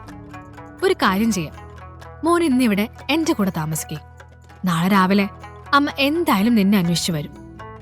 അശ്വിൻ അത് കേട്ട് കരച്ചിൽ നിർത്തി അവനെ നോക്കി. ശരിക്കും ഞാനിന്ന് ഡാഡിയുടെ കൂടെയാണോ? അവൻ വീണ്ടും ഡാഡി എന്ന് വിളിച്ചപ്പോൾ സിദ്ധാർത്ഥ് അസ്വസ്ഥനായി. പക്ഷേ അവനത് പുറമെ പ്രകടിപ്പിച്ചില്ല. അതോടെ അശ്വിന്റെ മുഖത്ത് സന്തോഷം തെളിഞ്ഞു. മോൻ കിടന്നുറങ്ങിക്കോ, സിദ്ധാർത്ഥ് അവന്റെ കവിളിൽ തടവി പറഞ്ഞു. അശ്വിൻ മറുപടി പറയാതെ സിദ്ധാർത്ഥിനെ നോക്കി നിൽക്കുകയാണ്. അവനെ കിടക്കയിൽ കിടത്തിയിട്ട് സിദ്ധാർത്ഥ് പറഞ്ഞു, ഇനി മോൻ ഉറങ്ങിക്കോ. പക്ഷേ അവൻ ഉറങ്ങാൻ തയ്യാറല്ലായിരുന്നു. ഇനി എന്താ? സിദ്ധാർത്ഥ് ചോദിച്ചു. ഡാഡി കിടന്നിട്ടേ ഞാനും കിടക്കുന്നുള്ളൂ. മോനെ, എനിക്ക് കുറച്ച് ജോലികൾ തീർക്കാനുണ്ട്, മോൻ കിടന്നോ. സിദ്ധാർത്ഥ് തന്റെ അസ്വസ്ഥത പുറത്ത് കാണിക്കാതെ പറഞ്ഞു. എന്നാ ഞാനും കിടക്കുന്നില്ല. മറുത്തെന്തെങ്കിലും പറഞ്ഞാൽ അശ്വിൻ വീണ്ടും കരയാൻ തുടങ്ങും. ഞാനും കിടക്കാം, വാ, സിദ്ധാർത്ഥ് ഗതിയില്ലാതെ പറഞ്ഞു. അശ്വിന് ഉത്സാഹം കൂടി. സിദ്ധാർത്ഥ് അല്പം അസ്വസ്ഥതയോടെ ബെഡിൽ വന്ന് കിടന്ന് ലൈറ്റ് ഓഫ് ചെയ്തു. അശ്വിൻ ഉടനെ അവന്റെ നെഞ്ചിലേക്ക് കയറി കിടന്നു. സിദ്ധാർത്ഥിന് അത് തടയാൻ കഴിഞ്ഞില്ല. അവൻ ചിന്തിച്ചു, പാവം കുഞ്ഞ്, അവന്റെ അച്ഛനെ കണ്ട സന്തോഷത്തിലാണ്. താൻ അവന്റെ അച്ഛനാണെന്ന് അശ്വിൻ ശരിക്കും വിശ്വസിക്കുന്നുണ്ട്. അതോർത്തപ്പോൾ സിദ്ധാർത്ഥിന്റെ മനസ്സിൽ ചെറിയ വേദന തോന്നി. അവൻ ഒരു കൈകൊണ്ട് അശ്വിനെ ചേർത്ത് പിടിച്ചു. അയാൾ ചിന്തിച്ചു, എന്തുകൊണ്ടാണ് തനിക്ക് ഈ കുഞ്ഞിനോട് ഒരു ആത്മബന്ധം തോന്നുന്നത്? ഹോട്ടലിലെ മുകൾ നിലയിൽ ഒരു മുറിയിൽ ആദിയുടെ ഒപ്പമായിരുന്നു അഞ്ജലി. ഈ ചെക്കനിവിടെ താമസിച്ചിരിപ്പിക്കുന്നതുകൊണ്ട് എന്തൊരു കഷ്ടമാ. ആ കൊച്ചിന്റെ തന്ത സിദ്ധാർത്ഥാണെന്ന് നിനക്ക് തോന്നുന്നുണ്ടോ? എനിക്കറിയില്ല, ആദി നിർവികാരമായി പറഞ്ഞു. അത് കേട്ട് അഞ്ജലി പരിഭവിച്ചു. എന്നാലും ആദി, ചേച്ചിയെന്ന് നിന്നെ ചതിച്ചുകൊണ്ടല്ലേ നിങ്ങൾക്ക് ഒന്നിക്കാൻ കഴിയാതെ പോയത്? അല്ലായിരുന്നേൽ നിങ്ങളുടെ വിവാഹം ഇപ്പൊ കഴിഞ്ഞേനെ അല്ലേ? അല്ല, നീ എന്തിനാ ഇപ്പോ ഈ വിഷയം എടുത്തിടുന്നത്? ഒന്നുമില്ല. അന്ന് അവള് ചതിച്ചത് നന്നായെന്നും അതുകൊണ്ടാ നിന്നെ എനിക്ക് കിട്ടിയതെന്നും നീ പറയുമെന്ന് വിചാരിച്ചു. അഞ്ജലി മുഖം വീർപ്പിച്ചുകൊണ്ട് പറഞ്ഞു. അവളുടെ വാക്കുകൾ സത്യമാണെന്ന് കരുതിയ ആദി അവളെ ചേർത്ത് പിടിച്ചു. അത് ഞാൻ പറയാതെ തന്നെ നിനക്കറിയാവുന്നതല്ലേ. ആദി പുറമെ കാണിക്കുന്ന വെറുപ്പൊന്നും നീലിമയോട് അവനില്ലെന്ന് അഞ്ജലിക്ക് മനസ്സിലായി. അതോടെ ആദി തന്നെ വിട്ടുപോകുമെന്നുള്ള അവളുടെ ഭയം വർദ്ധിച്ചു. എന്തുപറ്റി? ആദി അഞ്ജലിയുടെ മുഖം ശ്രദ്ധിച്ചുകൊണ്ട് ചോദിച്ചു. ഒന്നുമില്ല, എന്തോ ഒരു തലവേദന. അഞ്ജലി അവനിൽ നിന്ന് മാറി ബെഡിലേക്ക് കിടന്നു. അവളുടെ പെട്ടെന്നുള്ള മാറ്റത്തിന്റെ കാരണം അറിയാതെ അവൻ അവളെ തന്നെ നോക്കി. പിറ്റേന്ന് രാവിലെ നീലിമ ഹോട്ടലിൽ ജോലിക്കായി വന്നു. അവളുടെ മുഖത്ത് വല്ലാത്ത ക്ഷീണം പ്രകടമാണ്. അശ്വിനെ കാണാതെ അവൾക്ക് ഉറങ്ങാൻ പോലും സാധിക്കില്ല. പറഞ്ഞതിലും നേരത്തെ അവൾ വന്നത് കണ്ട സൂപ്പർവൈസർ പറഞ്ഞു, ഇങ്ങനെ വേണം കുട്ടി. ഇത്ര കൃത്യനിഷ്ഠയുള്ള കുട്ടികൾ ഇന്ന് കുറവാണ്. സൂപ്പർവൈസർ വളരെ സ്നേഹമുള്ള ആളായിരുന്നു. നീലിമ അദ്ദേഹത്തെ നോക്കി പുഞ്ചിരിച്ചു. അയാൾ പറഞ്ഞു, പിന്നെ മോളെ, ജോലിക്ക് കയറുമ്പോ ഒരു കാര്യം മാത്രം ഓർത്താ മതി. കസ്റ്റമറാണ് നമ്മൾക്ക് വലുത്. അവരെ വെറുപ്പിക്കരുത്. ഞാൻ നോക്കിക്കോളാം സർ. എന്നാ ജോലി നടക്കട്ടെ. All the best. നീലിമയുടെ ജോലി അശ്വിനെ തിരയുക എന്നത് മാത്രമാണ്. അവൾ അതിനായി ഉടനെ മുകളിലെ നിലയിലേക്ക് പോയി. അവിടെയും അവൾക്ക് അശ്വിനെ കണ്ടെത്താൻ കഴിഞ്ഞില്ല. മുറികളിൽ പലതും അകത്തുനിന്ന് ലോക്ക് ചെയ്തിരിക്കുകയാണ്. വെറുതെ തട്ടിവിളിച്ച് കസ്റ്റമറെ ബുദ്ധിമുട്ടിച്ചാൽ ജോലി പോവും. പിന്നെ ഈ ഹോട്ടലിൽ കയറാൻ പോലും സാധിക്കില്ല. എന്റെ ഈശ്വര, ഞാനിനി എന്ത് ചെയ്യും? എന്റെ കുഞ്ഞ് എവിടെയാണെന്ന് അറിയില്ലല്ലോ, നീലിമ സ്വയം പറഞ്ഞു.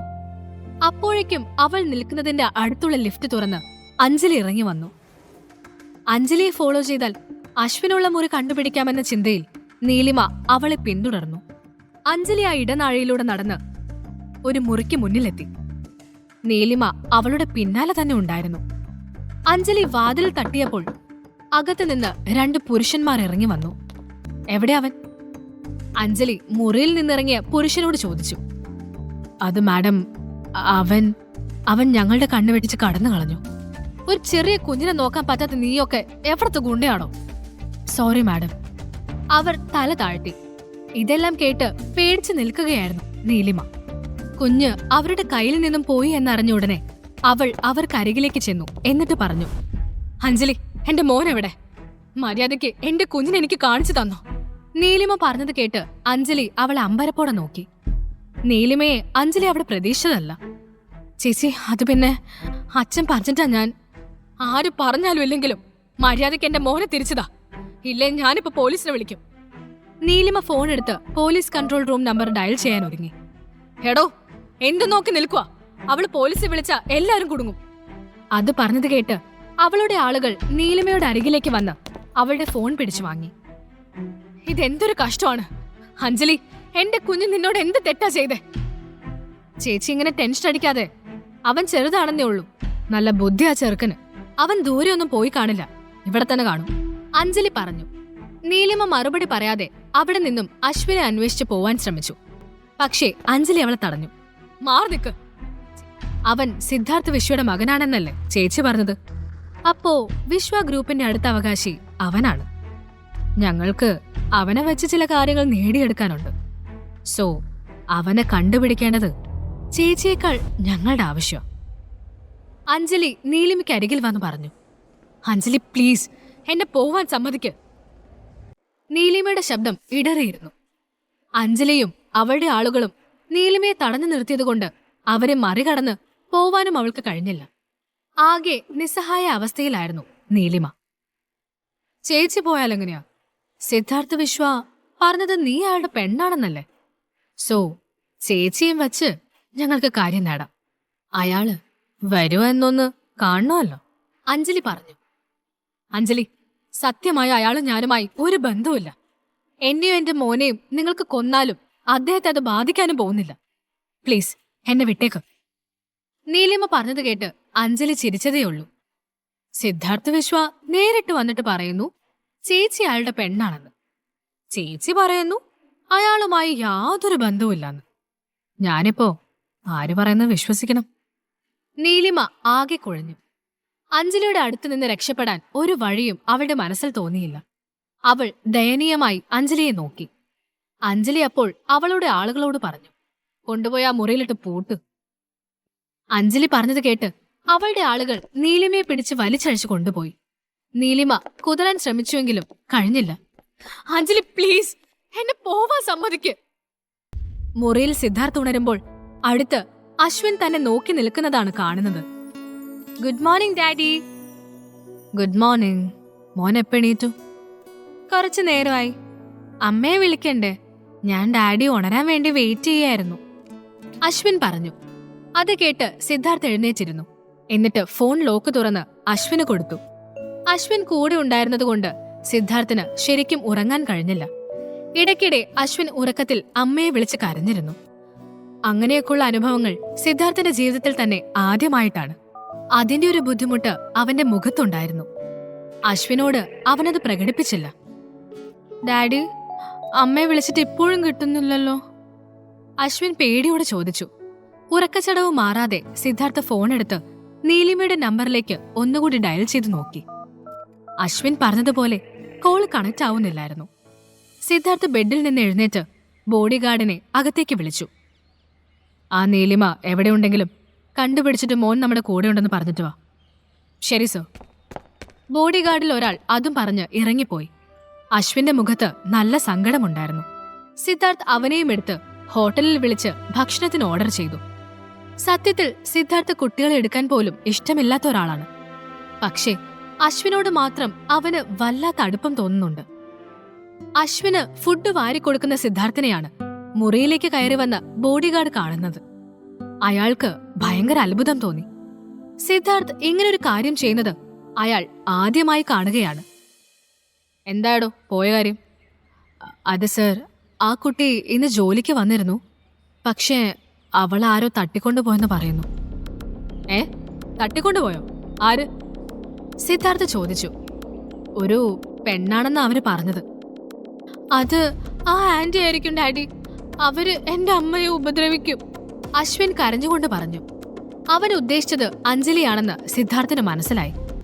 ഡാഡി, ആന്റിക്ക് അമ്മയെ തീരെ ഇഷ്ടമല്ല. അവരമ്മയെ കൊല്ലും ഡാഡി.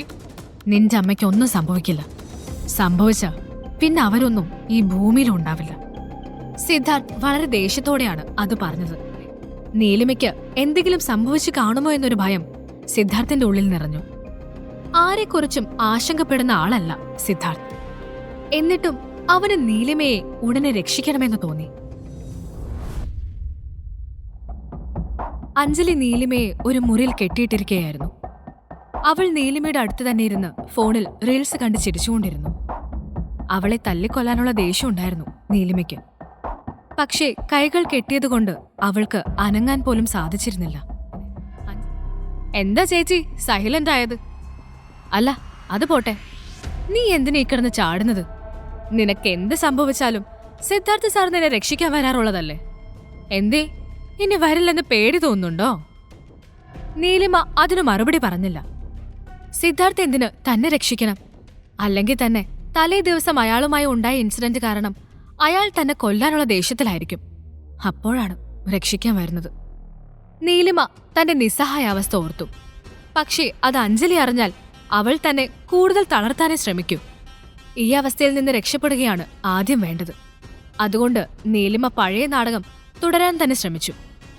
നോക്കഞ്ജലി, സിദ്ധുവേട്ടൻ ഈ കാര്യം അറിഞ്ഞ നീയും നിന്റെ ആൾക്കാരും ഇതുപോലെ ഇരിക്കുമെന്ന് തോന്നുന്നുണ്ടോ? അദ്ദേഹം ഒരുപാട് തിരക്കുള്ള ആളാണ്. അതുകൊണ്ട് കുഞ്ഞിനെ കാണാതായത് അറിഞ്ഞു കാണില്ല. അല്ലെങ്കിൽ ഇപ്പൊ നീയൊന്നും ജീവനോട് ഉണ്ടാവില്ലായിരുന്നു. അതുകൊണ്ടാ ഞാൻ പറയുന്നത്, എന്നെ വിട്ടേക്ക്, കൂടുതൽ പ്രശ്നം വിളിച്ചു വരുത്തണ്ട. നീലിമ പറഞ്ഞത് കേട്ട് അഞ്ജലി ശരിക്കും വിരണ്ടുപോയി. സത്യത്തിൽ സിദ്ധാർത്ഥ നീലിമയുടെ ആരുമല്ല എന്ന് തെളിയിക്കണമെന്ന് വിചാരിച്ചാണ് അഞ്ജലി ഓരോന്ന് പറഞ്ഞത്. പക്ഷേ നീലിമ പറയുന്നത് കേട്ടപ്പോൾ സിദ്ധാർത്ഥ നീലിമയെ ശരിക്കും വിവാഹം കഴിച്ചു കാണുമോ എന്ന് അഞ്ജലിക്ക് തോന്നി. എന്തായാലും നിന്റെ സിദ്ധാർത്ഥ സാറ് തിരക്ക് കഴിയുമ്പോ ഇതൊക്കെ അറിയും. അപ്പോ അയാളിങ്ങോട്ട് വന്നോളും. അതുവരെ നീ ഇവിടെ തന്നെ ഇരിക്കെ. ഇത് കേട്ട് നീലിമ ആകെ വല്ലാതെയായി. അവൾ വെറുതെ പറഞ്ഞു, സിദ്ധു വരും, നീ കണ്ടോ. സിദ്ധാർത്ഥിന് അവളെ അന്വേഷിക്കേണ്ട കാര്യമില്ല എന്നവൾക്കറിയാം. ഇന്നലെ അശ്വിനെ കാണാനില്ലെന്നറിഞ്ഞപ്പോൾ പോലും അയാൾ സഹായിക്കാൻ ശ്രമിച്ചില്ല. അഞ്ജലി സിദ്ധാർത്ഥിന്റെ പേര് കേട്ടാൽ ഭയന്ന് തന്നെ പോവാൻ അനുവദിക്കുമെന്ന് പ്രതീക്ഷിച്ചാണ് അവൾ സിദ്ധാർത്ഥ് വരുമെന്ന് പറഞ്ഞത്. പക്ഷേ അഞ്ജലിക്ക് യാതൊരു കൂസലുമില്ലെന്ന് കണ്ടപ്പോൾ നീലിമ അസ്വസ്ഥയായി. മുറിയിൽ നിന്ന് പുറത്തു കടക്കാൻ കഴിയാതെ നീലിമ വല്ലാതെ വീർപ്പുമുട്ടി. അഞ്ജലിയും ആളുകളും മുറിയിൽ തന്നെ ഇരിക്കുന്നത് കാരണം അവൾക്ക് ഒന്ന് കുതറാൻ പോലും സാധിച്ചില്ല. അപ്പോഴാണ് അച്ഛൻ വാസുദേവൻ അവിടേക്ക് കയറി വരുന്നത്. അയാളെ കണ്ടപ്പോൾ നീലിമ മുഖം തിരിച്ചു കളഞ്ഞു. അയാളെ അച്ഛനായി കാണാൻ വരെ അവൾക്കിനി സാധിക്കില്ലായിരുന്നു. അത്രത്തോളം അയാൾ മകളെ ദ്രോഹിച്ചു കഴിഞ്ഞു. ഇപ്പോൾ അവളുടെ ഏക ആശ്രയമായ കുഞ്ഞിനെയും അവളിൽ നിന്ന് അകറ്റിയിരിക്കുന്നു. വാസുദേവൻ നീലിമയെ ശ്രദ്ധിക്കാതെ അഞ്ജലിയുടെ അടുത്തേക്ക് നടന്നു. അഞ്ജലി അച്ഛനെ കണ്ട് എഴുന്നേറ്റ് നിന്നു. എന്തായ മോളെ, അതിനെ കിട്ടിയോ? ഇല്ലച്ചാ, ആ ചെക്കൻ പഠിച്ച കള്ളനാണ്, എവിടെയെങ്കിലും കയറി ഒളിച്ചിരിപ്പുണ്ടാവും, അഞ്ജലി പറഞ്ഞു. അഞ്ജലി, ഇപ്പോഴും നിനക്ക് ഞാൻ തന്ന ഔദാര്യമാണ് നിന്റെ ജീവിതം, അത് മറക്കരുത്. നീലിമ പറഞ്ഞത് കേട്ട് അഞ്ജലി ഒന്ന് പകച്ചുപോയി. അവൾ എന്തെങ്കിലും പറഞ്ഞാൽ കാര്യങ്ങളെല്ലാം അച്ഛനറിയും. അപ്പോഴേക്കും അവിടേക്ക് സത്യഭാമ കയറി വന്നു. നീലിമയെ കെട്ടിയിട്ടിരിക്കുന്നത് കണ്ടപ്പോൾ അവർക്ക് ഉള്ളിൽ സന്തോഷം തോന്നി. അവൾ പറഞ്ഞു, അതെ, എനിക്കൊരു കാര്യം സംസാരിക്കാനുണ്ട്, ഒന്ന് വന്നേ. സംസാരം നീലിമ കേൾക്കാതെ ഇരിക്കാനാണ് അവർ വാസുദേവനെ പുറത്തേക്ക് വിളിച്ചത്. സത്യഭാമയ്ക്ക് പിന്നാലെ അഞ്ജലിയും വാസുദേവനും മുറിയിൽ നിന്നിറങ്ങി. അല്പം മാറി നിന്ന് അവർ സംസാരിക്കാൻ തുടങ്ങി. ദൂരെ ആയിരുന്നതുകൊണ്ട് നീലിമയ്ക്ക് അവരുടെ സംസാരം കേൾക്കാൻ കഴിഞ്ഞില്ല. എന്തായാലും തനിക്കെതിരെയുള്ള എന്തെങ്കിലും പ്ലാൻ ആയിരിക്കുമെന്ന് അവൾക്ക് ഉറപ്പായിരുന്നു. സത്യഭാമ ഭർത്താവിനെ നോക്കി പറഞ്ഞു, അല്ല, നിങ്ങൾക്കെന്താ വെളിവില്ലാതെയായോ? ആ സിദ്ധാർത്ഥ വിശ്വ ഇവളെപ്പോലെ ഒരുത്തിയെ വിവാഹം ചെയ്യുമെന്ന് ആരെങ്കിലും വിശ്വസിക്കുവോ? പെണ്ണ് എവിടെയോ തെണ്ടിത്തിരിഞ്ഞ് നടന്ന് തിരിച്ചു വന്നതാന്ന് എനിക്ക് തോന്നുന്നത്. അത് വല്ല തെരുവ് തെണ്ടിക്കും ജനിച്ച കൊച്ചായിരിക്കും, അല്ലാതെ സിദ്ധാർത്ഥ അത്ര മണ്ടനാണെന്ന് എനിക്ക് തോന്നുന്നില്ല. അപ്പോ അവൻ മകനാണെന്ന് സിദ്ധാർത്ഥ പറഞ്ഞതോ? വാസുദേവന്റെ ചോദ്യം കേട്ട് ഇനി ഒരു പക്ഷേ അത് അവന്റെ കുഞ്ഞു തന്നെ ആയിരിക്കുമോ എന്ന് അഞ്ജലിക്കും സത്യഭാമയ്ക്കും സംശയം തോന്നി. അത് വെറുതെ പറഞ്ഞതാവൂ അച്ഛാ, അഞ്ജലി പറഞ്ഞു. അത് കേട്ട് വാസുദേവന്റെ മുഖത്ത് വിഷാദം നിഴലിച്ചു. അത് അശ്വിനെയും നീലിമയും ഓർത്തായിരുന്നില്ല. മകനെ വെച്ച് വിലപേശിയാൽ സിദ്ധാർത്ഥന്റെ കമ്പനിയുമായി സഖ്യമുണ്ടാക്കാമെന്നും അതുവഴി ബിസിനസ് രംഗത്ത് ഏറെ നേട്ടങ്ങൾ ഉണ്ടാക്കാമെന്നുള്ള തന്റെ പദ്ധതികൾ ഇനി നടക്കില്ലല്ലോ എന്നോർത്താണ് വാസുദേവൻ വിഷമിച്ചത്. അതെ അച്ഛാ, എനിക്കും അങ്ങനെ തന്നെ ഇപ്പൊ തോന്നുന്നു, അഞ്ജലി പറഞ്ഞു. വാസുദേവൻ സംസാരിച്ചില്ല. അയാൾ എങ്ങനെയെങ്കിലും സിദ്ധാർത്ഥന്റെ ബിസിനസ്സിൽ പങ്കാളി ആവണമെന്ന ചിന്തയിലായിരുന്നു. മനുഷ്യ, നിങ്ങളൊരു കാര്യം ചെയ്യ്. നേരത്തെ പ്ലാൻ ചെയ്ത പോലെ സുധാകരനുമായി ഇവരുടെ കല്യാണം നടത്താൻ നോക്ക്. അതായിപ്പോ നല്ലത്. അയാൾക്കും പൂത്ത കാശുണ്ടല്ലോ, നമുക്ക് ആരായാലും എന്താ, കാശ് കിട്ടിയാ പോരെ. സത്യഭാമ തന്മയത്വത്തോടെ കാര്യം അവതരിപ്പിച്ചു. അമ്മ പറഞ്ഞതാ ശരിയച്ചാ, നമുക്ക് അങ്ങനെ തീരുമാനിക്കാം. നീലിമയെ ആ കിളവനെ കൊണ്ട് കെട്ടിക്കാൻ അഞ്ജലിക്കായിരുന്നു കൂടുതൽ തിടുക്കം. അങ്ങനെയാണെങ്കിൽ സിദ്ധാർത്ഥ് എന്ന സുന്ദരനായ ബിസിനസ്സുകാരനെ നീലിമയുടെ ജീവിതത്തിൽ നിന്നും എന്നേക്കുമായി ഒഴിവാക്കാമെന്ന് അവൾ ചിന്തിച്ചു. എന്താടി, നാക്കിറങ്ങിപ്പോയോ? അഞ്ജലി ചോദിച്ചു. നീലിമ ദേഷ്യത്തോടെ പറഞ്ഞു, വേണ്ട അഞ്ജലി, നിന്റെ ഉദ്ദേശം നടക്കാൻ പോകുന്നില്ല. നീ എന്നെ പ്രകോപിപ്പിച്ചാലും ഞാൻ ദേഷ്യപ്പെടില്ല. കാരണം എന്റെ കുഞ്ഞു മാത്രമേ ഇപ്പൊ എന്റെ മനസ്സിലുള്ളൂ. ഓ, എന്നാ ഇനി അവനെ നോക്കണ്ട. ഇപ്പൊ തന്നെ വല്ലവനും തട്ടിക്കൊണ്ടുപോയി കണ്ണു ചുഴന്ന് ഭിക്ഷയ്ക്കിരുത്തി കാണും. അഞ്ജലി, എന്റെ കുഞ്ഞിനെന്തെങ്കിലും സംഭവിച്ചാ സത്യമായിട്ട് ഞാൻ നിന്നെ വെറുതെ വിടില്ല. നീ എന്നോട് കാണിച്ച സകല ചതികളും ഞാൻ ക്ഷമിച്ചതാ. പക്ഷേ ഒന്നും അറിയാത്ത എന്റെ അച്ഛനെ ദ്രോഹിച്ച ക്ഷമിക്കില്ല ഞാൻ. ഛീ, നാവടക്കടി, വാസുദേവൻ ഉച്ചത്തിൽ പറഞ്ഞു. അച്ഛാ, നിങ്ങൾക്ക് എന്നോടല്ലേ വിരോധം? എന്റെ മോൻ ഒരു തെറ്റും ചെയ്തിട്ടില്ല. എനിക്ക് എന്റെ മോനൊന്ന് കാണിച്ചു തന്നാ മതി. ഞങ്ങൾ എങ്ങോട്ടെങ്കിലും പൊക്കോളാം. നീലിമ ദയനീയമായി കരഞ്ഞു പറഞ്ഞത് കേട്ടിട്ടും വാസുദേവന്റെ മനസ്സലിഞ്ഞില്ല. അയാൾ കൂടുതൽ വാശിയോടെ അവളെ നോക്കി പറഞ്ഞു, അങ്ങനെങ്ങ് പോയാൽ എങ്ങനെയാ നീ?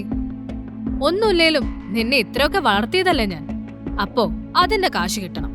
മുതലും പലിശയും മുഴുവൻ മുതലാക്കിയിട്ടേ ഞാൻ വിടൂ. ഒന്നുകിൽ സിദ്ധാർത്ഥിനോട് പറഞ്ഞ് ഞാൻ പറഞ്ഞ പാർട്ട്ണർഷിപ്പിന്റെ കാര്യം ശരിയാക്കി എടുക്ക്. അല്ലേൽ.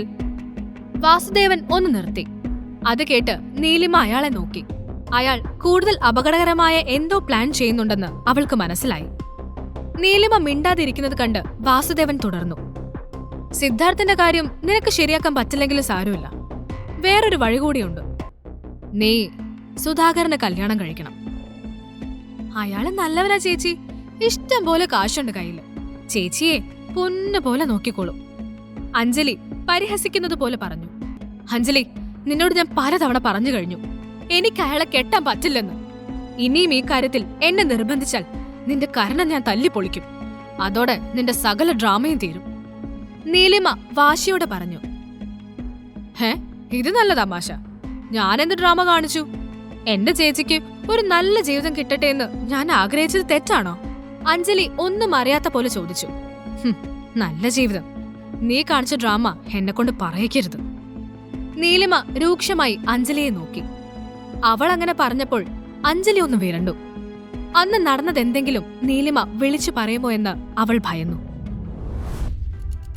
ഈ കഥ തുടർന്ന് കേൾക്കുന്നതിനായി ഇപ്പോൾ തന്നെ പോക്കറ്റ് FM ആപ്പ് ഇൻസ്റ്റാൾ ചെയ്യൂ.